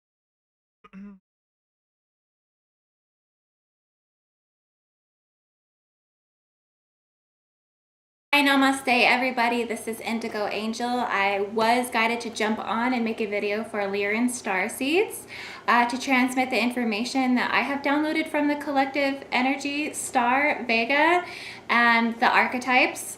So I'm just going to transmit this information to you to help any of you out there who are trying to find your starseed origins, to find your home, to find your heart, to find your mission, to open up to these galactic energies. So I'm just going to provide the information that's going to help expand you into galactic origins within yourself on a very cellular quantum photonic level. So greetings and salutations, beautiful Lyen starseeds, and those of you who resonate with the collective star Vega. My initial starseed origin to present in my consciousness and awareness was Arcturian. And after going through major consciousness expansion, 12 dimensions plus creation. 12 dimensions plus creation. Is creation its own dimension? Is this a sometimes Y situation? Like with vowels? Within, on a cellular level, activation. Do you have to buy Y on Jeopardy? Or not Jeopardy, sorry, Wheel of Fortune? You have to buy Ys? Or is that a gimme? Of quantum cognition and deprogramming of many veils and belief systems within. I have essentially attuned my collective consciousness to several galactic collectives that are assisting me as a grid keeper and gatekeeper in these 5D and above realities. So with the help of the Galactic Federation of Lights and my guides and my protectors within, the etheric, higher dimensional aspects of myself, essentially, I am an open channel for messages to come through from the collective vegan light force that's anchored into the planet. It's a consonant? A-E-I-O-U and sometimes Y. Did they change it? Did we change it? Is Y not sometimes a vowel now? Because that's how I learned it. Essentially, the collective light energy of Vega starts to present in my consciousness through individual archetypes, ascended masters, and I say ascended masters as a predominant Arcturian because we Arcturians work very closely with ascended masters. Also through energy signatures and synchronicities. And I start to attune, so turn towards the emotion to this energy within myself. And it activates within my DNA and my holographic field. And it's like, I just can't. Your holographic field. Tara says there's only so much data on the train to train on. These AIs apparently degenerate when fed data from other AI. So that, plus the energy demands not being able to keep up with AI development and the Gen AI market value, mostly being tied up in a speculative market fueled by hype, I imagine the AI bubble is bound to pop just like with NFTs. Here's the thing, something like a third of the S&P value right now is propped up by companies who've gotten a bunch of venture capital cash based on AI stuff. So when the AI bubble pops, it's going to be really bad for the market, and things are already going badly because of all of the random tariffs our dipshit president is doing, because he doesn't know what the fuck is happening. So, like, we're genuinely staring down the barrel of potentially the worst financial disaster for our country since the Great Depression. That's pretty fun. Stop seeing these connections everywhere, and the messages start to come through. And they wish to be expressed, they wish to be felt, they wish to be experienced, they wish to be integrated and activated and assist with expanding consciousness for the collective. So today I'm going to call my Lyen starseed light language transmission for the Lyen collective vegan energy, the spirit's cradle. Worse than the Great Depression on several important metrics. On the bright side, while I wait in a bread line, I can listen to podcasts. People in the 1920s couldn't do that. That's a bonus. And let me tell you why. Lyrians are essentially integrated into human history as the foundation of race and DNA. Collective. I'm sorry, what did she just say? The foundation of race and DNA. The foundation of race and DNA. Oh boy. Collective vegan energy signatures and archetypes are integrated into almost every galactic species, inner and outer Earth aspects that we are conscious and unconscious to. So essentially, there are... Tell me again about the rabbits. Sure. Why don't you look at the flowers right over there? I'll tell you all about the rabbits. Syrian Lyrians, Orion Lyrians, Andromedan Lyrians, and the only one I don't think that they're not really integrated in is Arcturian, but I'm here to say today that I'm an Arcturian Lyrian. So good for you. So it's limitless, and yes, they are integrated into every galactic species. I've returned to Arcturus and to Vega. So yeah, I'm an Arcturian Lyrian. Hi, I'm confirming that this is real. So essentially, Lyrians help to birth the other collectives. Lyen energy is essentially primarily located in the base of the spine and within the plasma consciousness. So I think she's using vegan to describe people from Vega. I don't think she's trying to say vegan in the real meaning of the word, in her alien meaning. The root chakra, focusing on survival, physicality, adaptability, and courage, reproduction, and instinctual... I was literally about to say the root chakra is the crotch one. ...reactions. And where the physical body first starts to develop as an embryo. The base of the spine. It would probably be pronounced better vegan instead of vegan. Like, if we were literally talking about a group of people from Vega, you would probably say vegans and not vegans. Dr. Worm says, fascinating. Wow, the land of make-believe. Wow, the land of make-believe. I've seen that clip a few times. The brain, the placenta, the spirit's cradle, referring to the scrotum, the testicles, and the spirit's cradle. womb. So Lyrians are here to teach us. I'm getting closer to getting my spirit's cradle emptied out, so that's pretty good. It's about being born into separation. It can be seen as the first great separation from source that assists with the development of the metal body, the bones, structures, and teeth, the structures of our reality. Lyrians wish to transmit that we are born in the spirit's cradle and that we are born to leave our home. Due to the galactic war invasion, Lyrians were encountered by reptilians and were invaded and forced to leave their home, Avion, which was a beautiful planet with several beautiful waterfalls. Several beautiful waterfalls. The planet only has several waterfalls. Do you know how big a planet is? If you are resonating Lyen, you will naturally be drawn to waterfalls, and this will give you a peaceful feeling of being home.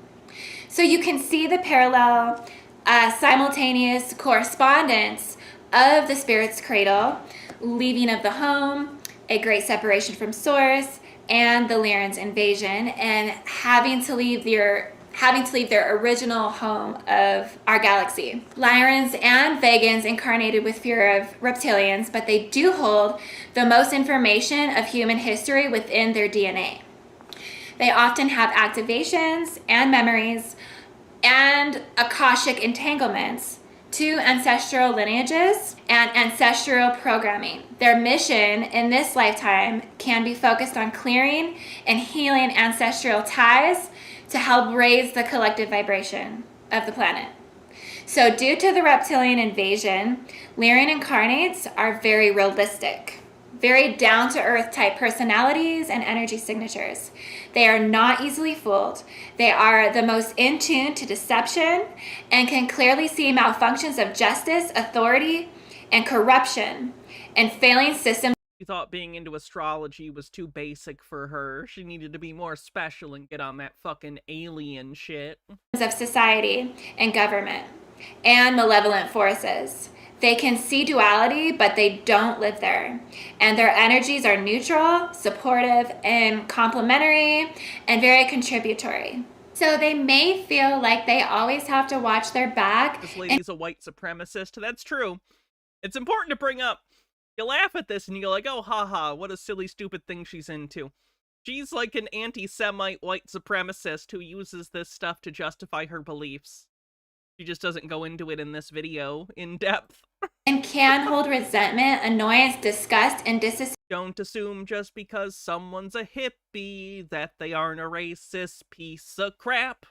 Racists and shitbags come in all flavors. Fun fact. And maybe even anger towards the 3D program society overall as a whole.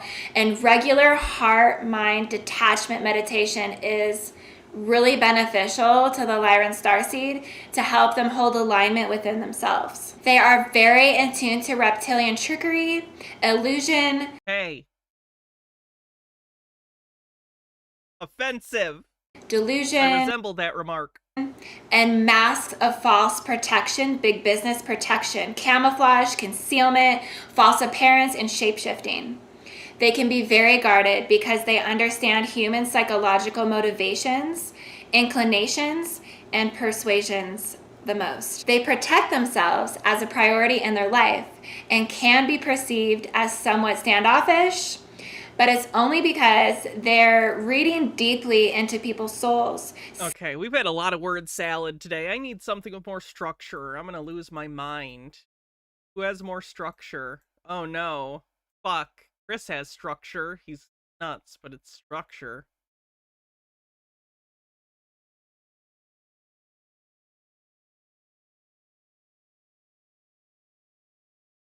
The Bigfoot thing might be structured. Gitara says, oh, she's a white supremacist? By the light of Paul, this reminds me of that other lady Hannah covered years ago. She called reptilians reps with all the stank of a racial slur. Yeah, I remember that. Try this. I love Super Soldier talk. It's so bad.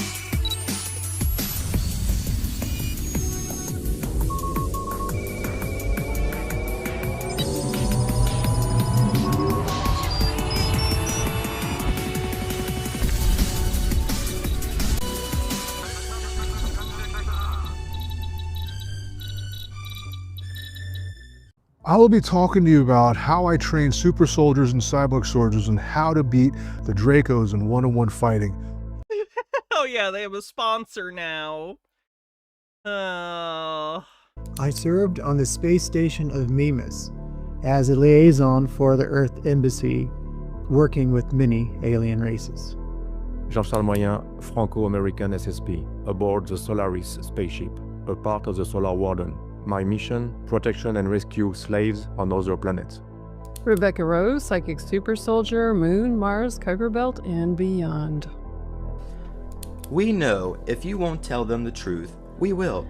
Hi, I'm James Rink, founder of the Super Soldier Talk podcast, Healing Soul Survivors 501c3, and now the Super Soldier Activation Conference. Since 2010, I have dedicated myself to documenting the untold stories of the secret space program. I have brought awareness of my labs, also known as military abductions, MK Ultra, Monarch, and Montauk programming. Now, MK Ultra on the bingo card. we're inviting you to attend the 2025 Super Soldier Activation Conference in Orlando, Florida, for 4 days of Always Florida. groundbreaking discussions beginning October 8th to the 12th. Reunite with over 25 courageous secret space program veterans. Learn hidden truths, heal wounded hearts, and They're very real veterans, guys. It's not offensive that they're saying they're very real, went to space, for sure. activate the power within. Hello, everybody. Welcome to the show. My name is James Rink. I am the host of Super Soldier Talk, and I'm here again with a wonderful roundtable discussion with Jessica Jones, the Cryptid Huntress. Hello, Jessica. How you doing? Oh, we got it. Yeah, everybody's got to unmute yourself. And I'm also here with Jimmy Payne. Hey. Hello. Okay, great. And then we have Jimmy Payne here. How are you doing, Jimmy? Real fine, James. Okay, great. So today, Jimmy Payne will be sharing his experience as a member of the Oregon Bigfoot Society and how he befriended a couple who adopted a Bigfoot, a credible story that inspired the movie Harry and the Hendersons.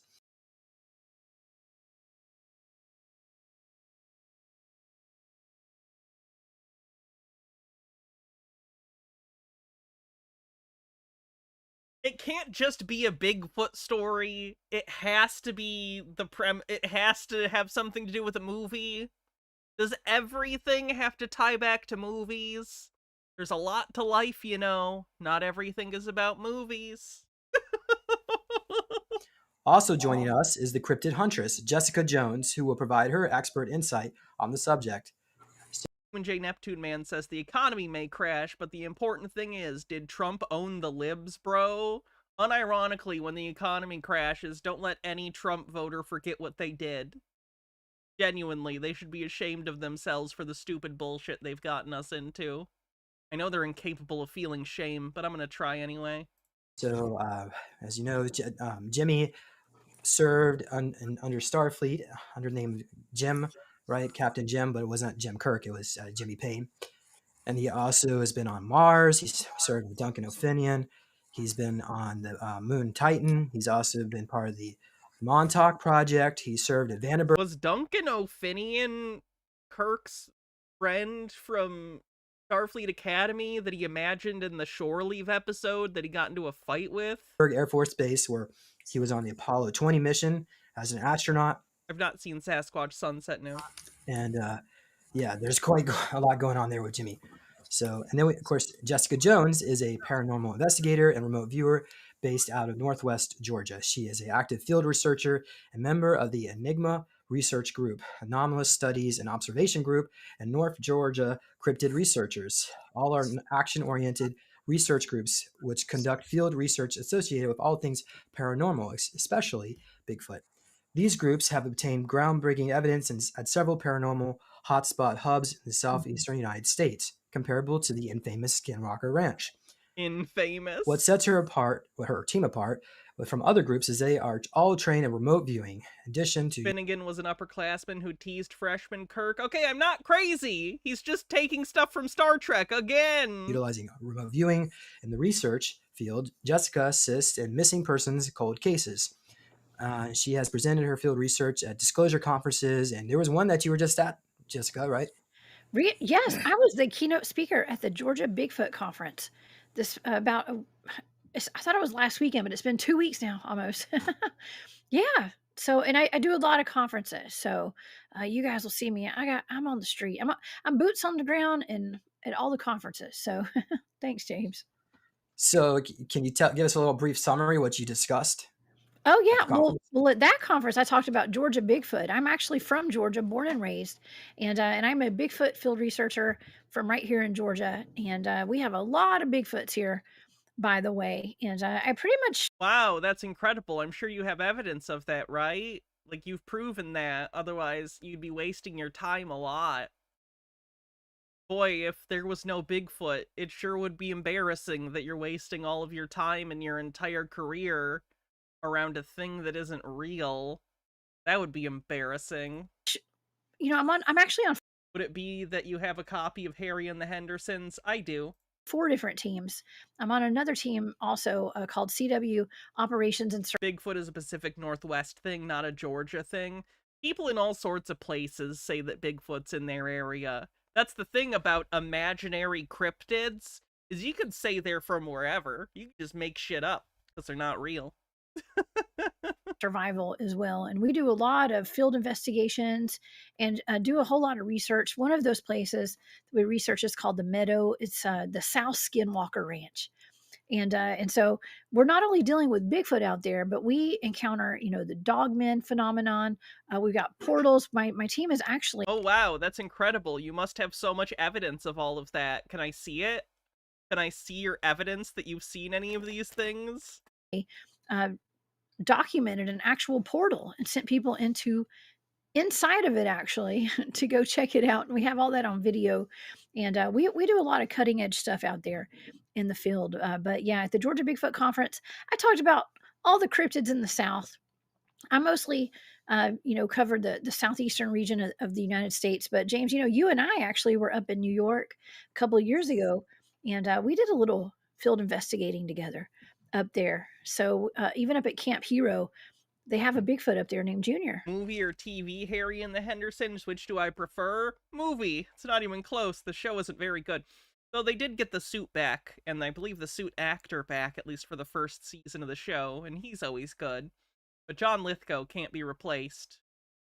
That Jimmy's told us all about, as a matter of fact. And we went and investigated that. So, but yeah, Georgia Bigfoot Conference was awesome. If you guys were there, anybody watching tonight, thank y'all so much for being there. It was awesome. Well, Jessica, thank you for sharing. Is there any other conferences you're going to be attending anytime soon? I'm at the Moly. Apparently Bigfoot has quite the travel range. Bigfoot sightings. I'm sure they would say, well, it's just different Bigfoot populations. But then I would say, if they're that prolific and widespread, why don't we see any corpses? One Bigfoot corpse. All I ask. One dead Bigfoot. I'll take it. Lena Bigfoot Festival. Okay, so I do a lot of small town events around the South and stuff. So the next one is the Molina Bigfoot Festival, and I'm trying to think. I've got the Myrtle Beast Bigfoot Festival as well, and I'll be down in St. Pete in July as well. So I've got a whole bunch of stuff. I got a bunch of things on my calendar. We even have a Altamahaha, if you know what that is. That's actually a cryptid out of South Georgia. We're having a festival for it, and I'm going to be one of their speakers, and I think that's in August. So I'll be there for that. Wow, thank you for sharing. That's amazing. Okay, well, let's go ahead and bring Agent Jimmy Payne. How are you doing again? Real fine, James. So I recently posted a video about the Georgia Guidestones, and we both actually have a synchronicity, all three of us. So Jessica, you were there right before it got demolished. Yes, I was there the month before it got demolished, and I was actually called up there by a state park ranger to come investigate 9 Bigfoot sightings they had within the course of 1 month. I'm sorry, are state park rangers actively calling Bigfoot people to come and take a look at things? Because that just depresses me. Like, hey, if you're a Bigfoot person as a hobby, there are worse conspiracies to involve yourself in. It's a cryptid thing, whatever. You go in the woods, you have some fun. I don't care. But people who work for the United States federal government are actively going out of their way to invite these delusional people to come investigate things. I hope she's lying. In Elberton County. Okay, Elberton. I don't know if that's the county, but it's Elberton, Georgia is where the Guidestones were. And there's a state park there. And one of the park rangers contacted a friend of mine. He was good friends with somebody that I knew. And he was really upset. They'd had all these Bigfoot sightings at that park. And she said, well, I know somebody. So she had him get in contact with me, and I FaceTimed with him. And he told me about all these, Bigfoot sightings they had. And I put it on the back burner, and I didn't go up there to investigate until he called me one day and said, hey, we had a death related to a Bigfoot. Please come. And I did. And that was the month before the Georgia Guidestones were. Okay. if there's an actual park ranger anywhere in the country that claimed they had a Bigfoot-related death, they should be fired from a cannon into the sun. Exploded, okay, before they were demolished. And I got a picture of myself in front of those guidestones. That was the only time I'd ever been up there, but that is a area of high strangeness and lots of cryptid sightings.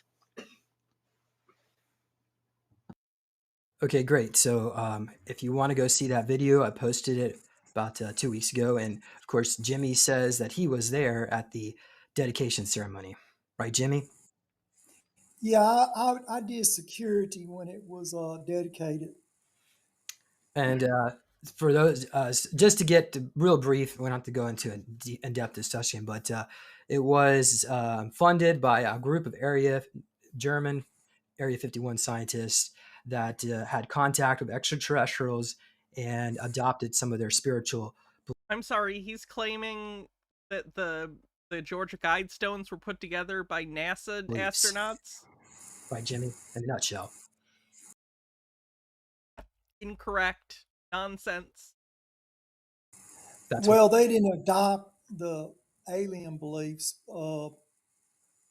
They were fractured like everyone else when you're first exposed, and they were searching for spiritual guidance, but not from the ET. All right, thank you. Okay, well, let's get into our featured presentation. I've spent probably close to 10 hours editing this video down. So I have some clips from the movie Harry and the Hendersons. Why? So let me go ahead and pull this up. So I like that we're gonna have a movie. really fun, exciting show today. Let's just hope all this technology works. Okay. I'm gonna get back over here. So I need another 3 hours to edit the video down. Since I didn't have the 3 hours, I'm gonna just show you my editing software, and we're gonna make do the best we can. So everybody, You didn't have time to render this? Okay. welcome to the show. Let's go ahead and pull this first clip up. All right. Actually, I might have to, let me stop sharing. I need to make sure audio shares. And Okay, you ready to start the well, yeah, program? I was. So I have to share my entire screen to get the audio. So And tell you how I became involved in it. Now, I want to say it started off when I was Okay, I'm gonna move on because I think the old guy just talks for a while, and frankly, he's incredibly boring. And then he just plays clips from Harry and the Hendersons, which again is a good movie, but I want to get copyright strucks.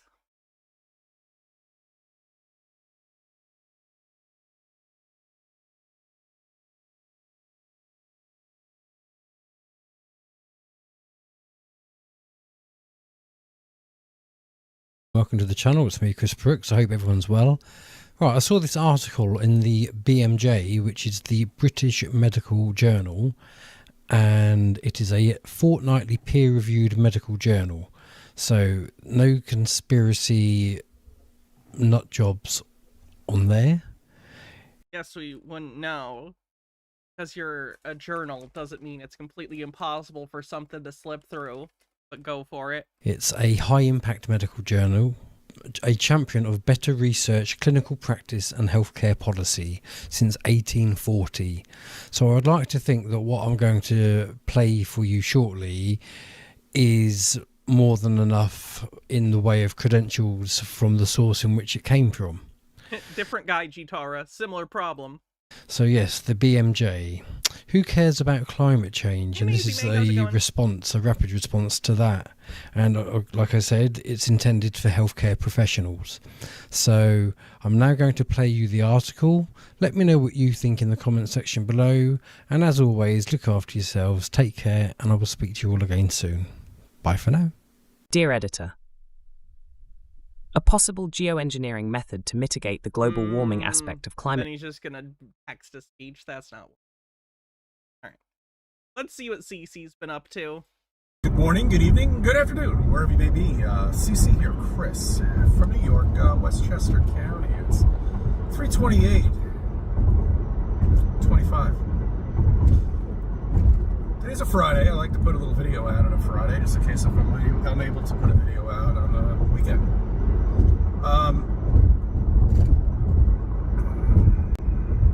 A couple things to think about, and this is actually on my channel that has been running now for close to 10 years. Not quite 10 years yet, but close to 10 years. But it doesn't matter. We don't. Recording in car on the bingo card.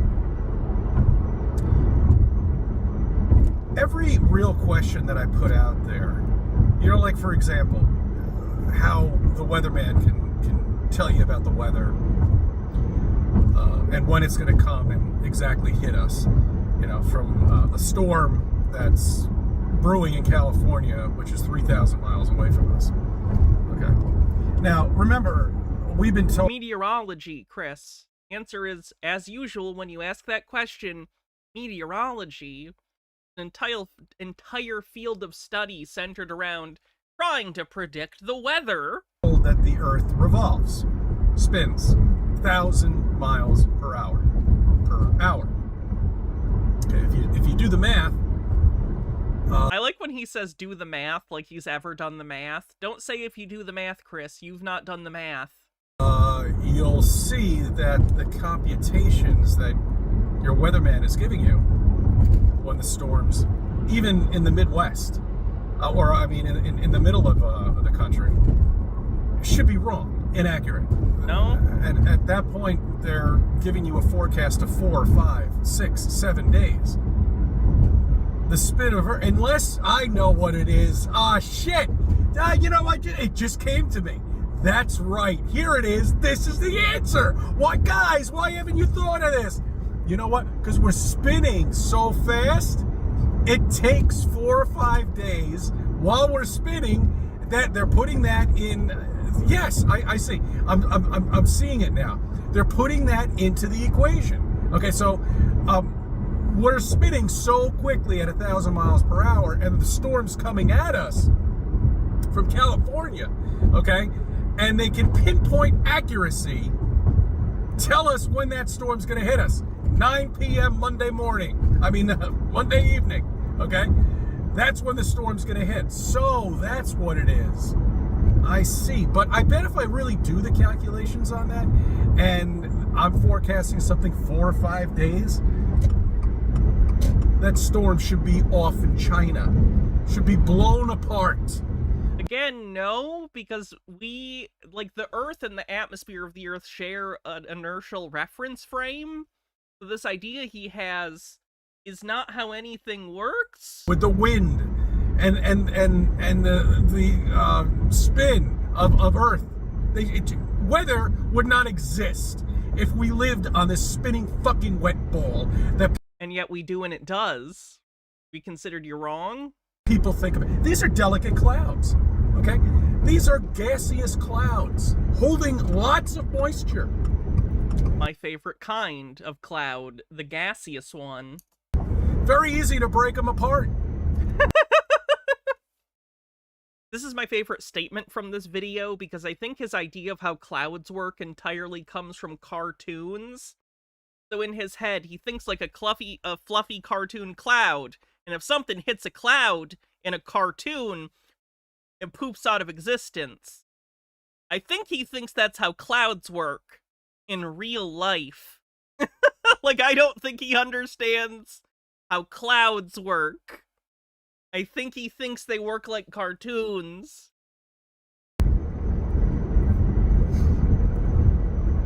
Questions like gravity. Nobody can answer that for us. Why? It should be a simple thing. It's an everyday thing. This is an everyday... This should be like simple freaking nursery school shit at this point, but nobody can pinpoint what gravity is. No matter... Gravity is the warping of space-time around objects that are around mass in 3 dimensions.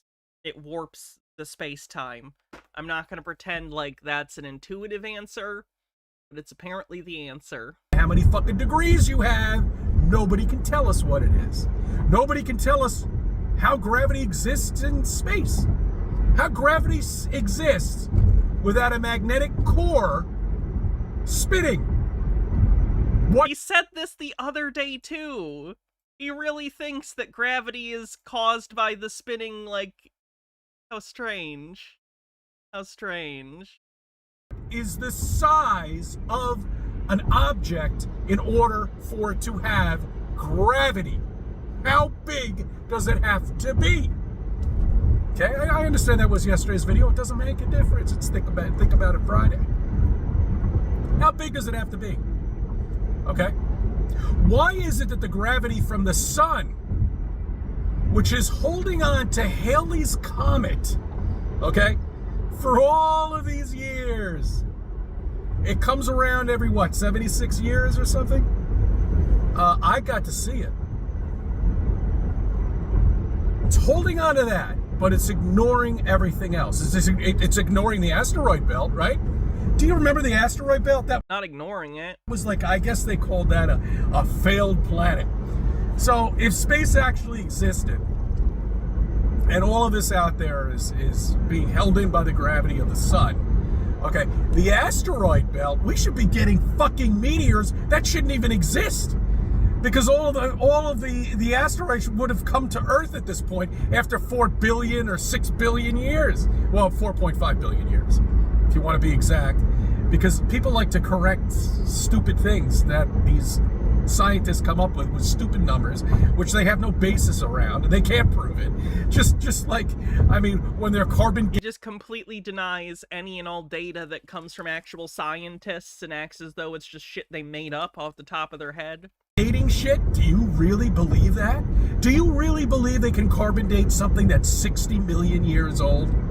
Carbon date? No. Carbon dating, I think, only goes back in accuracy like 50,000 years. Beyond that, you have to use other forms of radiometric dating. But you can do it. It's just not carbon that you're measuring. You're measuring the decay of other elements that have longer half-lives. Taurus says, actually, Chris, it's the other way around. Earth rotates because of gravity and inertia. Weather systems are affected by gravity, so they rotate with the Earth, just like we do. But since CC here doesn't believe in gravity, this isn't an answer he'd accept. Oh yeah, and asteroids hit us all the time. It's a shooting gallery out there in space, but most of that stuff burns up in the atmosphere. Really?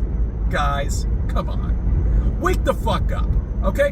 Wake the fuck up and understand why all of these lies exist. Why all of these lies are there to reinforce this stupid Walt Disney World that they've created for you.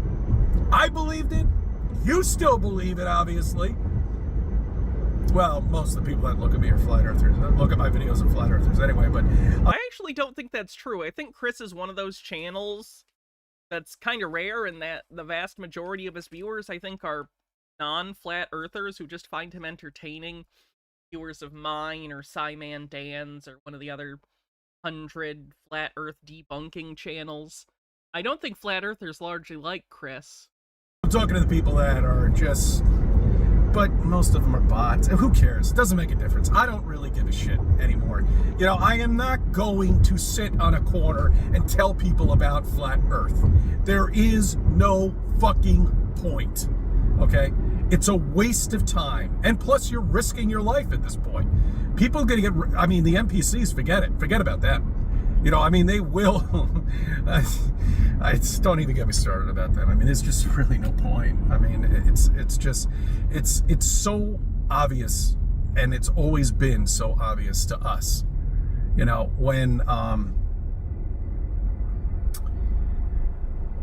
you're brought up with this miraculous change, okay, of reality, of what you live on, you know, and you learned all of your life, no matter how old you are, 18, 20, you know, 30, 40, 60, 70.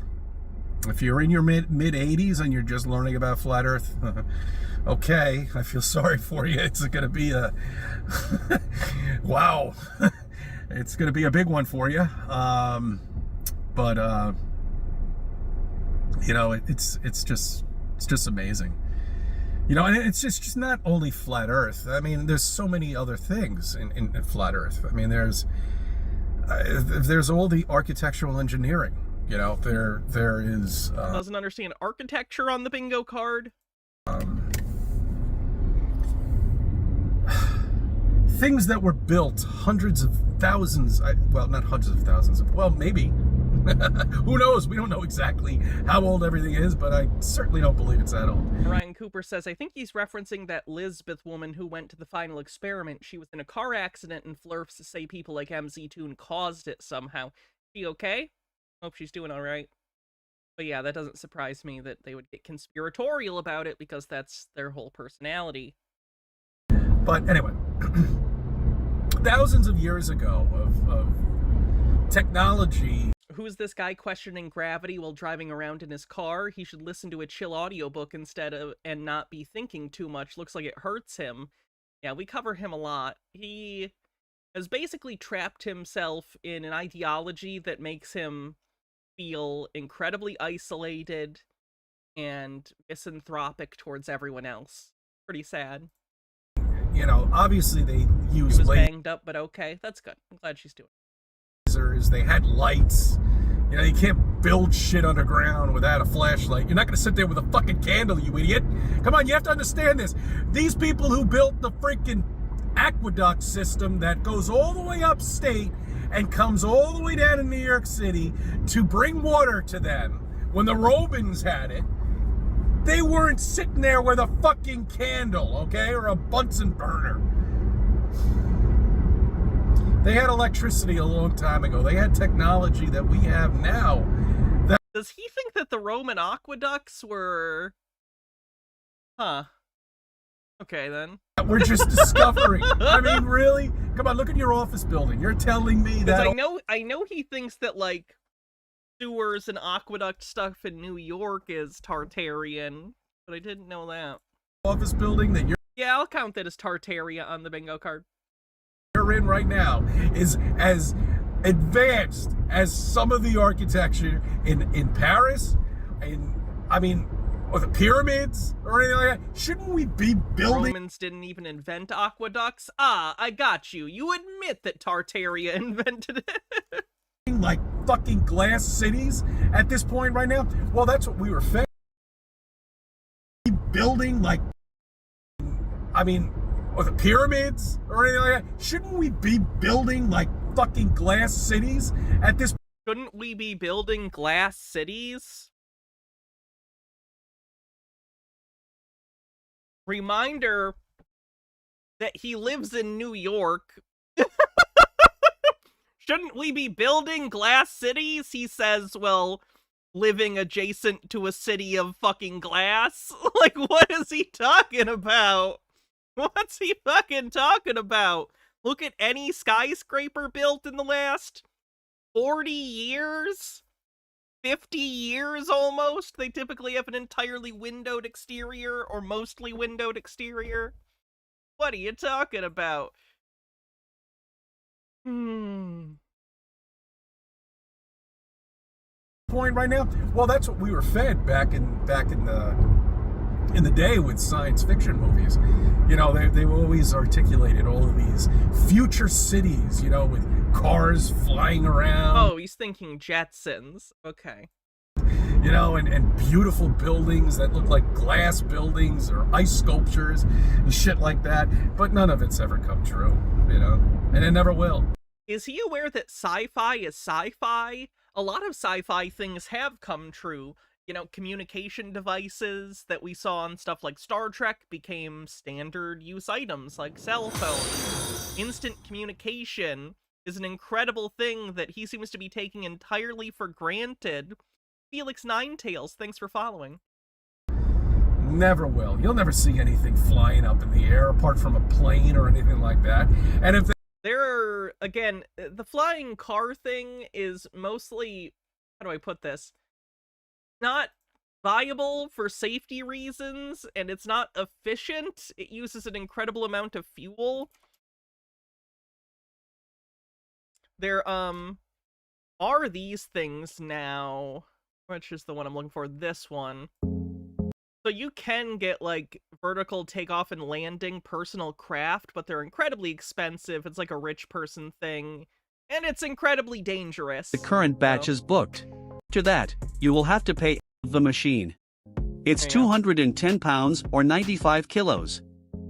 And our subscribers believe that most adult men in America will not be able to taste the jets in flight due to weight restrictions. We still think it's a great motivation to get rid of extra weight. So anyway, that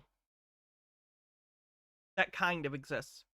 They do, and they already have invented cars that fly, but they're like $2 million. You know, who the fuck is going to buy one of those things?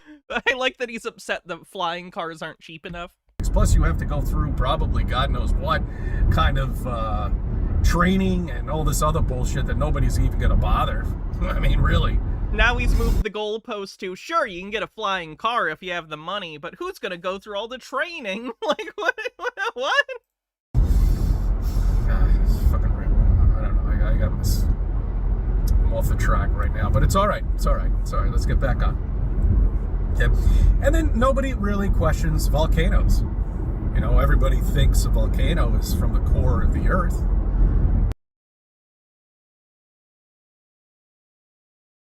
Do they? I don't think so. But does Chris think that volcanoes are like a direct link to the center of the earth, like one tube all the way down to the center? why do they go off, and why don't they all go off at the same time? And why doesn't every single one of them go off and destroy this earth? See, God didn't want that. He'll have a volcano go off every once in a while. Sure, why not? Yeah, it'd be suspicious if they didn't. Make things fun. You know, but no. God, the creator. Trainline says, we have flying cars. They're called helicopters, and their most noticeable feature is that they really love to crash. It's what they crave in their hearts. And Ashley says, who's going to go through all the training, says a man who probably had to take lessons on how to drive. Of everything. He or she, whoever it may be, put a lot into this world. I don't want to say fool you. I want to say keep you thinking. Keep you on your feet. Okay? If you were given a choice of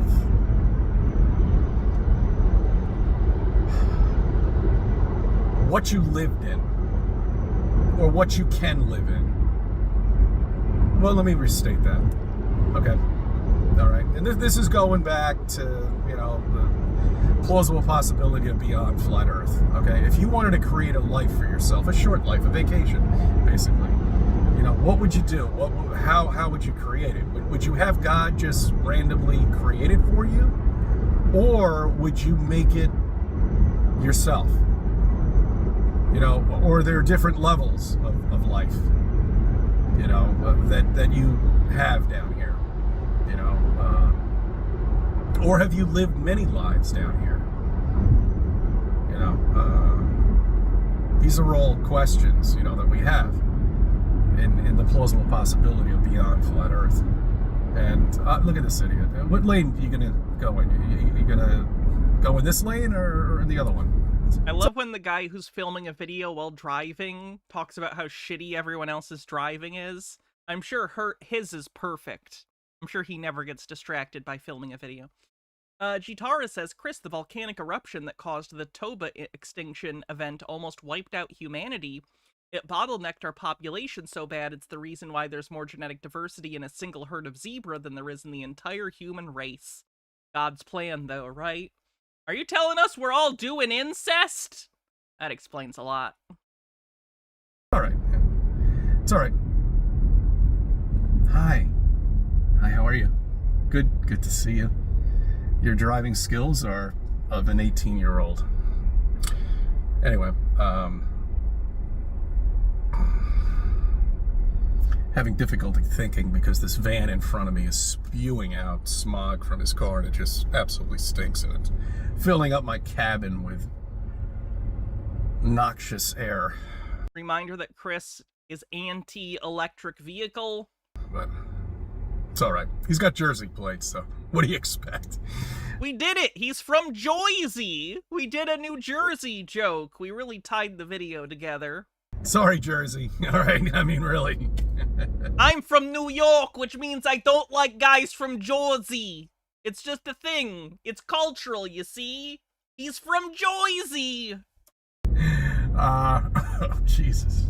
Fucking thing. I gotta get away from this thing. Surprised he's not smoking a bong! Come on, get the bong going, you know, right? Everything's legal. I smell pot all the time. You know, I drove into Poughkeepsie the other day. It's like pot heaven in there. You want to get a contact high? Sit on the fucking sidewalk, man. Note to self, take trip to Poughkeepsie. That's all you gotta do. Just sit on the sidewalk. You smell it all in there. The minute I pulled it, right when I got into the freaking town line, it just stunk like marijuana. It's great. It's even worse in the city. But this is Poughkeepsie, man. Going to Newburgh. Oh, Newburgh's another one. Another favorite of mine.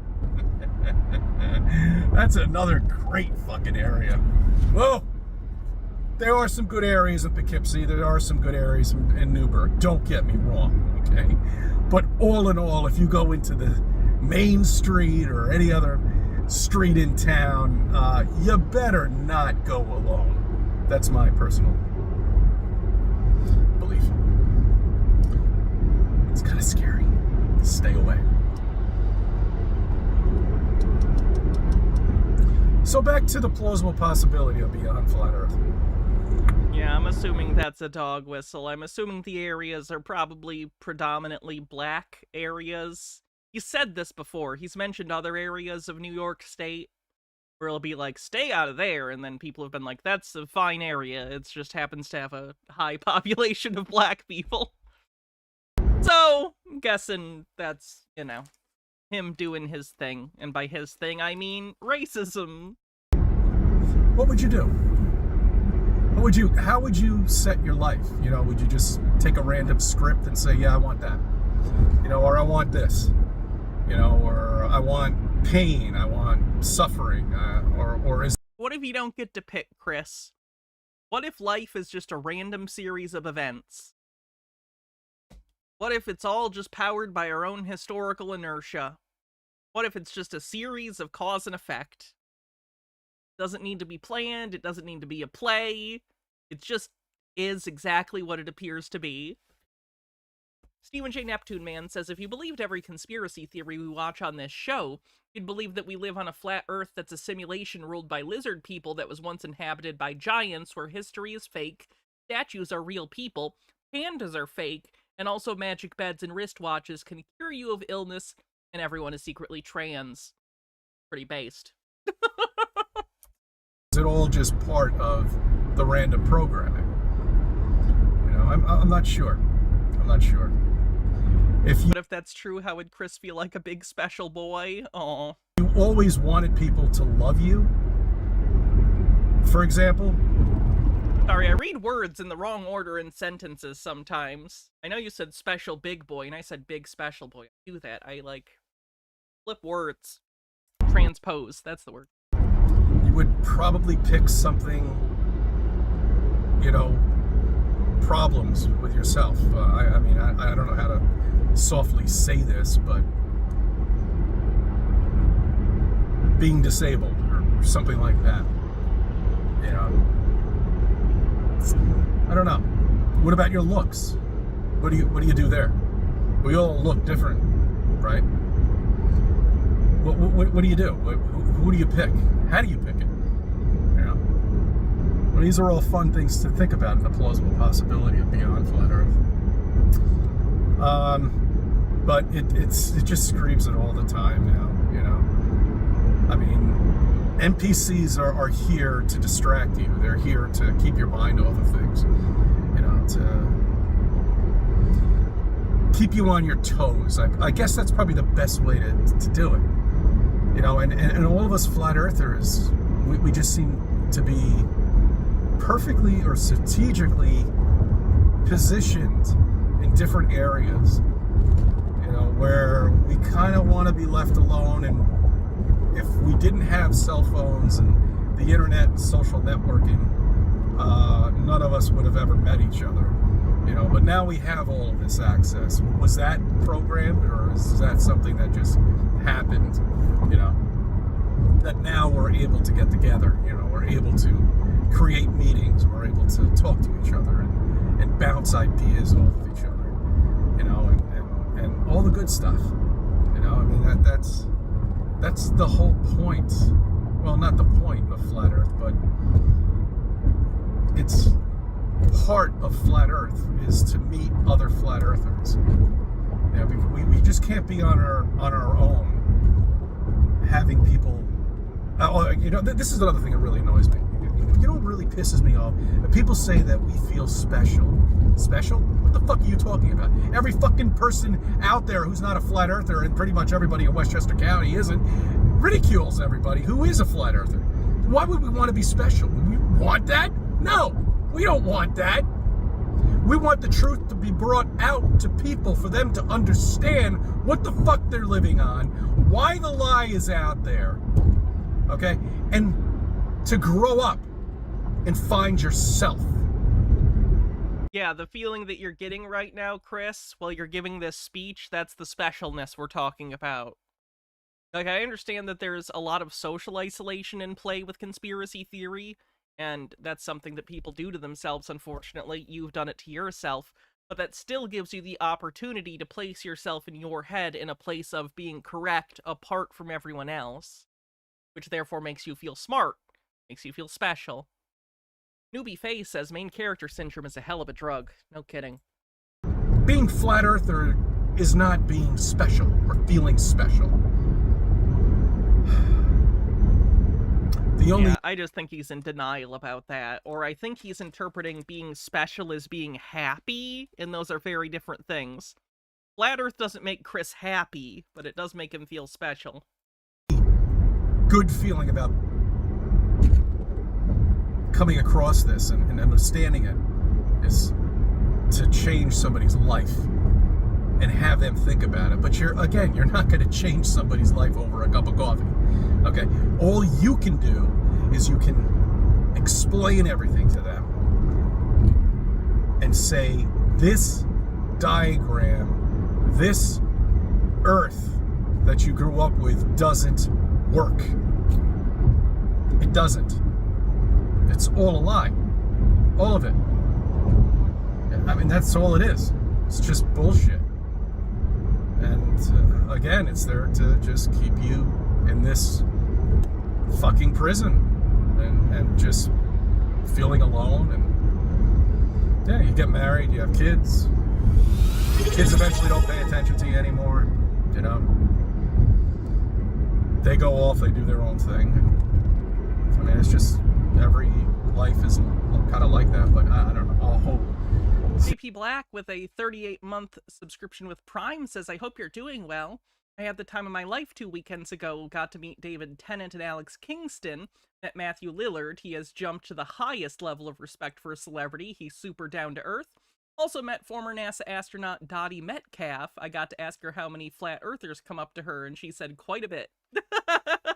That sucks for her, but that's cool. I'm glad you got to meet so many people. Yeah, you better get the... That's county police. Don't fuck with county police, man. If they're behind you, move your car, okay? But I mean, you understand what I'm saying here, you know? I mean, every flat earther does, because they have all gone through this. You know, we don't feel special by far. People in the office, they don't even, well, not the people that I work with, but the other people in the office building, they won't even have anything to do with me. You know, and I don't even say hi anymore. Fuck them. I mean, I don't care. You want to live in that little fucking bubble of a world of bullshit? A bubble bullshit world. How's that? Is that good? Bubble bullshit world. Okay, good. Let's get the initials on that one and make a shirt. All right, because it is so bad that, fine. You can't even come up to me and ask me a question. You know, a simple question. You know, why do you think NASA is lies or anything? Well, why do you think they lie? Or why does he expect people to come up to him? He's upset that they're not interested. It's like he's upset he's not being harassed about it. Why do you think the space agencies lie? You know, we blast things off all the time. Yeah, that's right, we do. We certainly do.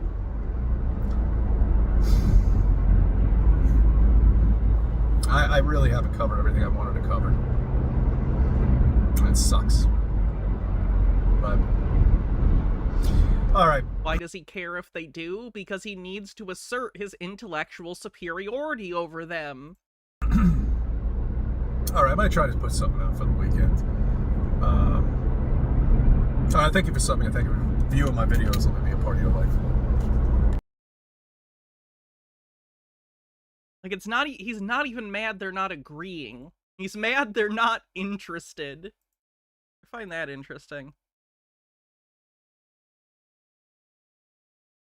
Beware of medbed scams. This is kind of funny. These are medbed scammers telling people not to fall for other medbed scammers, which we've talked about. Scammers tend to be defensive over their marks because there's a limited supply. Cool.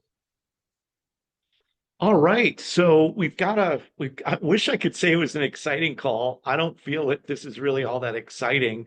I think it's newsworthy, and I've got Debbie Jackson on the call with me. And the call today is about medbed scams, and scams are going on right now. That people are basically being told they've got to pay money to go to the official government medbeds, which in itself is just a complete Which is ridiculous. You need to give money to go to this guy's medbeds. farce. And Debbie, unfortunately, you've been scammed out of some money. We're going to talk about that in a minute. I did just get contacted also by another medbed scam. And Debbie, before I get into your story, if you don't mind, I just want to go into this other one. This gentleman that contacted me out of Texas, his name is Steven. We might be able to get him on.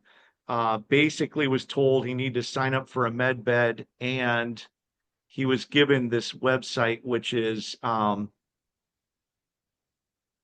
medbed treatment online. And he was given this website right here, which we are going to share. And as you can see, basically, this guy was told that in order... Can't stand having an equal friend. Chris wants someone he can dominate mentally, which is funny because he's clearly a mental submissive. Okay.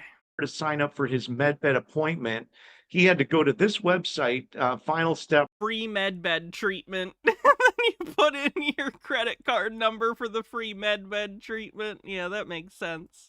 Require authorization and to verify your identity, we'll charge $1 to your card. Same name as your medbed registration. This is temporary authorization, not a charge. Oh my god, anyone who falls for this. Oh my god.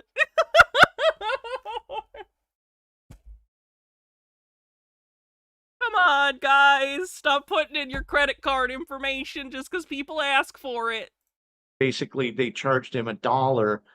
But anytime I see that, anybody that's been scammed with credit cards and you see $1 charge, basically what they're doing is they're just testing to see if the credit card is good before it gets sold on the dark web or something happens where they start running fraudulent charges on it.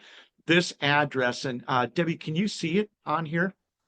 Medbedtreatment.online.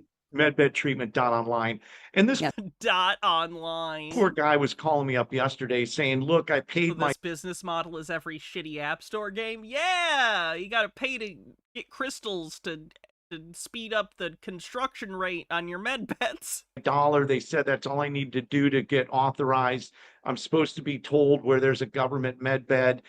And honestly, it just breaks my heart because this guy really needs a med bed, and he's being you kids told looking that he for had any to come to this. And Debbie, we'll get to you in just a sec, but this one's going to take like 2 minutes. But I just want people to know, but it's my zipper stuck. If you are being contacted through Telegram, I'm sorry about that, Steve. Oh, you're fine. If you're being contacted online by people, this came through a fake profile for RFK Jr. And they said that they were RFK Jr. and that he had been selected, and it was kind of slick the way they did it, but you're not going to pay for med beds, right? So if the scam that's going on, there's multiple scams. Trey says, so as fucking usual, this is gonna sound end of sentence. I do sometimes wonder philosophically, should we even help people who are this gullible, or should we as a society let the Mark wells run dry? And yes, I understand that what I'm proposing is horrible and we shouldn't do it. The thing is, even if you were thinking strictly utilitarian in nature and didn't care about people, the well won't run dry because it's a systemic problem. There's always people, you know, like who was it? P.T. Barnum said there's a fool born every minute. There's a constant new supply of gullible people, trusting people, ignorant people. So here's a cleanse along your point of shaming the Chudge for getting into this stupid shit. Listen, I can already tell people in chat are getting a little feisty. Bro, stop. Stop. We're gonna put you in timeout for like a day. There's no reason to be making comments like that. I'm gonna make this clear. If you're just coming here to get into this weird fucking race shit about a historical figure that existed in Japanese history, I'm just going to remove you. And guess what? That means you ain't going to be around for Kazan or Night Rain or AI Limit or any of that shit. I don't give a fuck what your opinion is of this game. I don't care. Your opinion is worthless to me. The quality of health of my morning shit had a bigger impact on my thought process today than you being upset that there's a black guy in Assassin's Creed. So shut the fuck up. All right? We're not doing this shit. It's a fucking video game. If you are upset that there's a black guy in a video game, fuck off. I don't want you here. I don't care. Stop. I'm not doing this fucking argument. Every goddamn game these days. Oh, it's woke. Oh, there's a black guy. Oh, there's a trans person. Shut the fuck up. Either play the game or go the fuck outside, bro. It's not that hard. God damn. I've been on this earth 37 fucking years. When I was a kid, guess what? If a game came out and I didn't want to get involved with it, I didn't fucking play with it. I didn't go on the internet and cry like an entitled little child. Wah, wah, wah, wah. The game doesn't have stuff that I want. So shut the fuck up and leave, bro. Are you that much of a fucking loser that you're seeking out streams of a game you don't like just to be like, wah, I don't like this. There's a black guy. Shut the fuck up. Nobody cares. Nobody cares. That's all. This is the only rant. I'm getting this shit out of the way now. Stop. Because any comment, any fucking comment, I'm just gonna ban you. I don't care. I'm just gonna fucking ban you. I don't care. I don't have time for it, bro. I'm here to play a fucking game, not listen to you cry about a black dude that existed in history, that was brought over to Japan as a slave and then taken on by Nobunaga and made a fucking retainer. All right. If that upsets you, if that makes you not feel like you're in your special place, that's not my fucking problem. Go talk to your therapist about it. That was beautiful. That was wonderful. Good for him. Good shit. Pretty much where I'm at too. The anti-woke scammer people are just the most annoying goddamn people. People like the quartering and stuff, whose entire business model is just being like, the new movie is woke, the new game is woke. Fucking exhausting, man. Scams right now for people paying for med beds. Deb, we're going to get to you right now in just a second, but this is one I just want to throw out there. If anybody's contacting you through Telegram, Facebook, and telling you that you are now going to qualify for the med bed appointment, just please don't do it. And we've got we've set up this is going to launch an ongoing investigation. This is actually probably much bigger and deeper than I really know. Not that I really want to get much into investigations, but I do want to put the word out that there is a lot of stuff now that's starting to circulate with scams on the internet for a med bed. What's a med bed? Justin, med beds are a science fiction piece of technology that scammers claim is real in order to get money from people.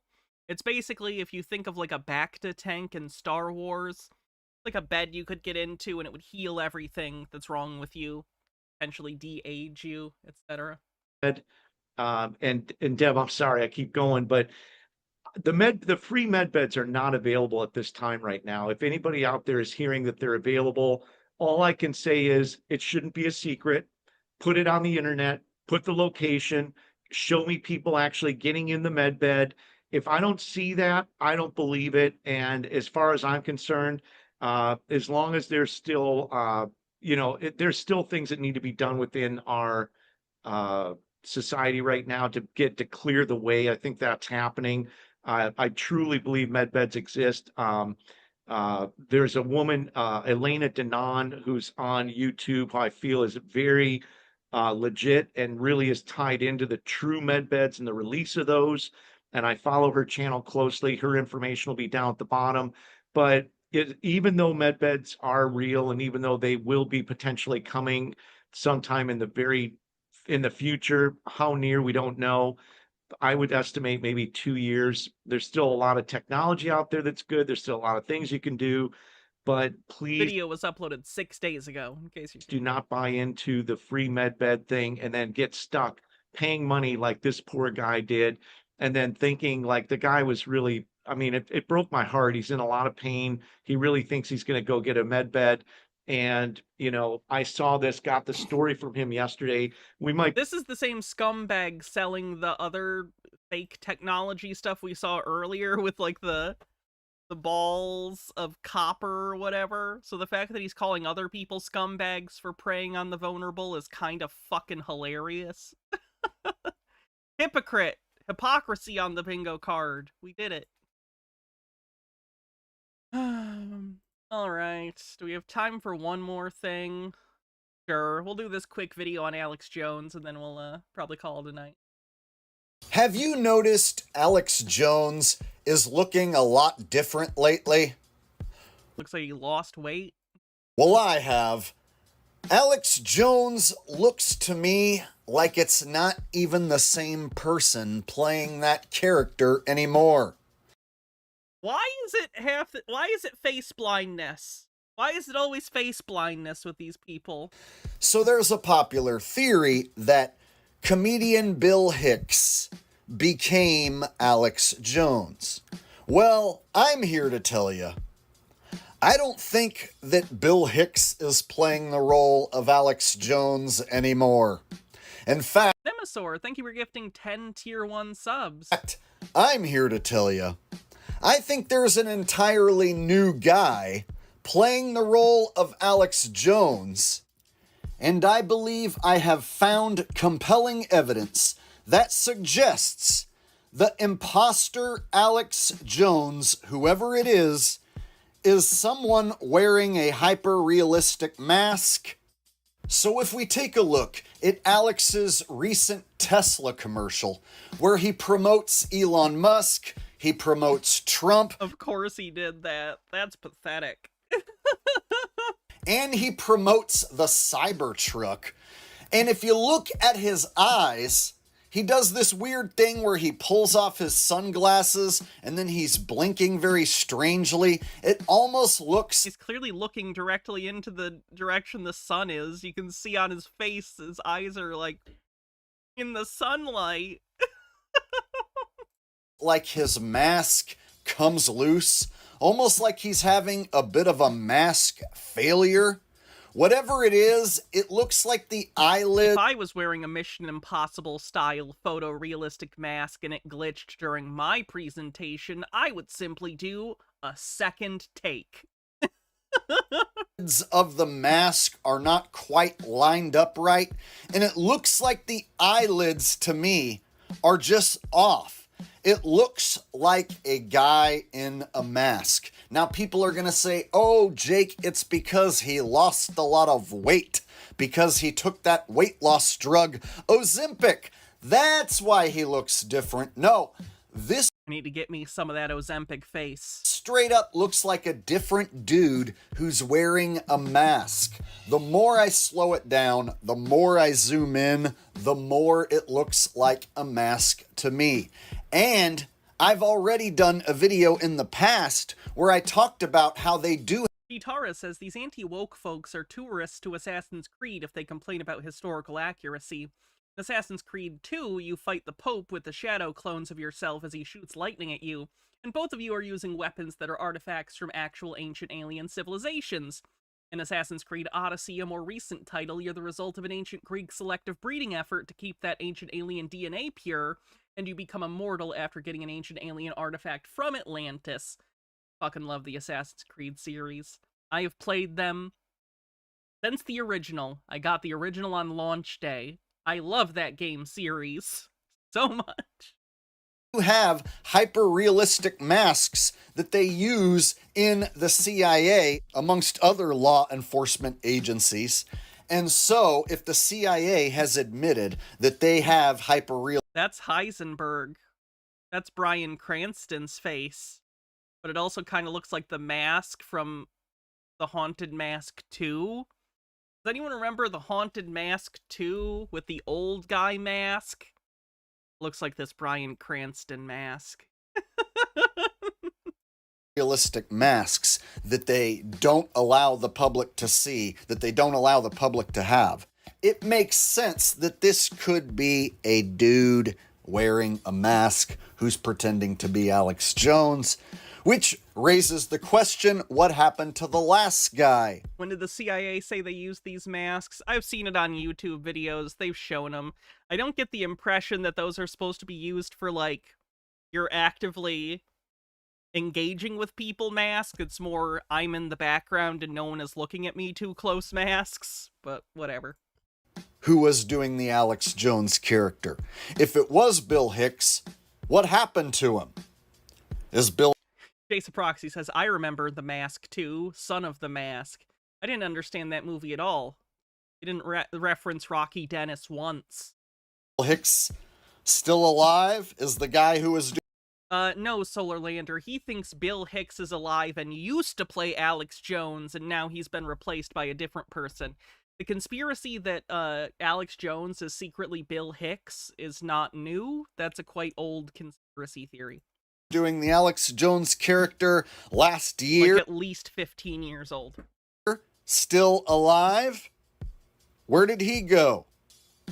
So that's the question I always wonder when a celebrity gets replaced. You've not heard that one? I've covered it on stream before. It was years ago, though. Where do they go? I seriously wonder if Bill Hicks gets to retire and finish out his life on Hidden Celebrity Island while some other guy plays the role of Alex Jones. Or perhaps Bill Hicks is dead and they needed a new imposter to play the Alex Jones role. I couldn't tell you that. I have no way to know that. I have no way to prove that. Have no evidence for that. But what I do have evidence of... Yeah, they think Alex Jones is controlled opposition to make them look bad. This ain't the same Alex Jones. And I'm not the only person who has noticed this. I'm not the only person who's been pointing it out. A lot of people... How do they explain Jones's legal woes? It's all a show to warn conspiracy theorists to shut the fuck up. Are noticing that this guy who's promoting Elon Musk and promoting Trump more hardcore than ever before... He doesn't even seem like controlled opposition. He just seems like a straight-up MAGA right-winger at this point.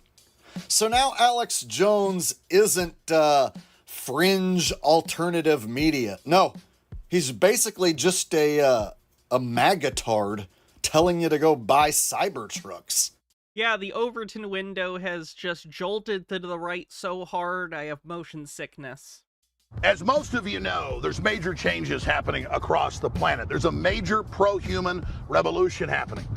And one of the biggest reasons that's happening is people broke the spell from the big corporate woke system, from the black... The big corporate system. Now let me shill to you a car from an automaker with the highest market cap of any automaker in the world. We hate giant corporations, right? Let me shill to you a car from a giant mega corporation. BlackRock, UN.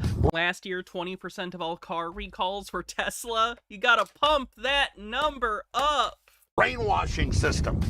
Yeah, you hear that, guys? There's a revolution going on right now. and all the NPCs and all the sheeple have broken free. Sheeple on the bingo card. From the brainwashing. Well, that's why their fight to take down Tesla and to try to take down Elon Musk, Trump's biggest supporter, and supporting freedom all over the world and the pro-populist peaceful revolution taking place in Latin America, Asia, Europe, Africa, all over the place, Eastern Europe. That's why we have to rally behind Elon Musk, because he's fighting for us. We have to rally behind Elon Musk because he's fighting for us. Oh, yeah, sure. You got it. Sure.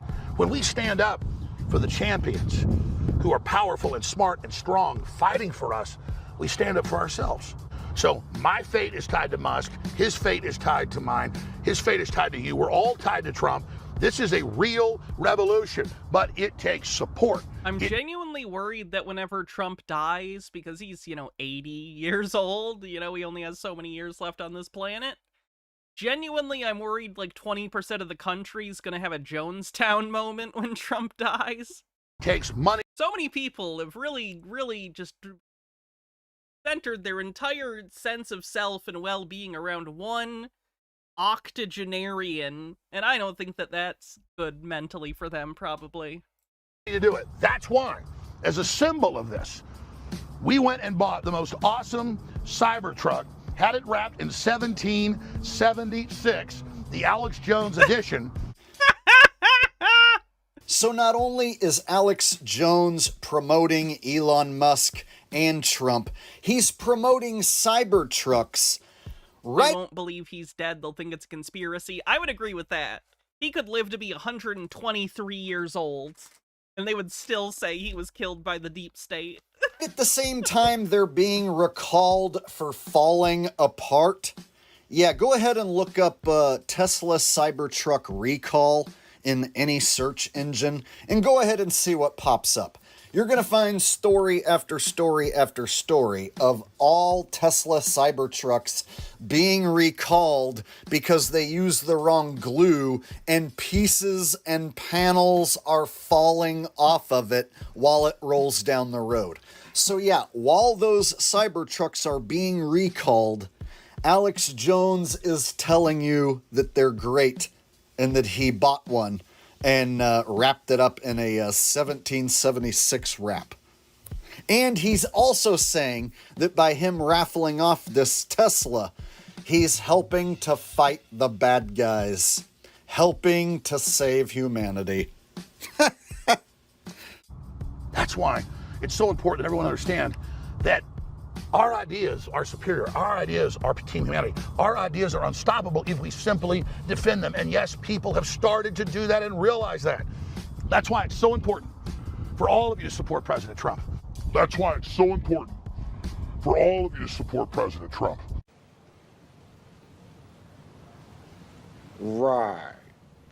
I still stand in front of Cybertrucks and I still am promoting Elon Musk because he's fighting for you. He's fighting for me. He's fighting right now against those dirty deep state bastards. So right now I need you to go buy a Cybertruck.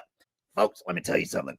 If you are still driving one of them goddamn gas guzzling pickup trucks, well then you are against Trump. You are against freedom.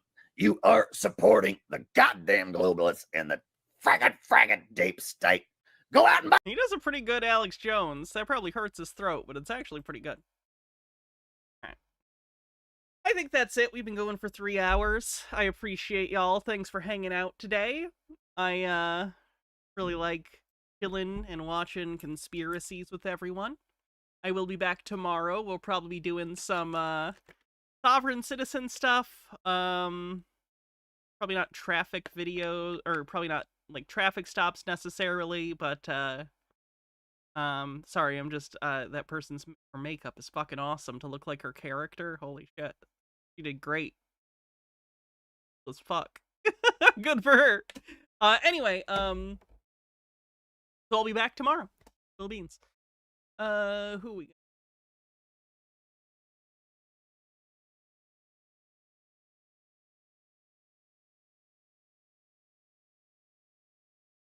No new truths.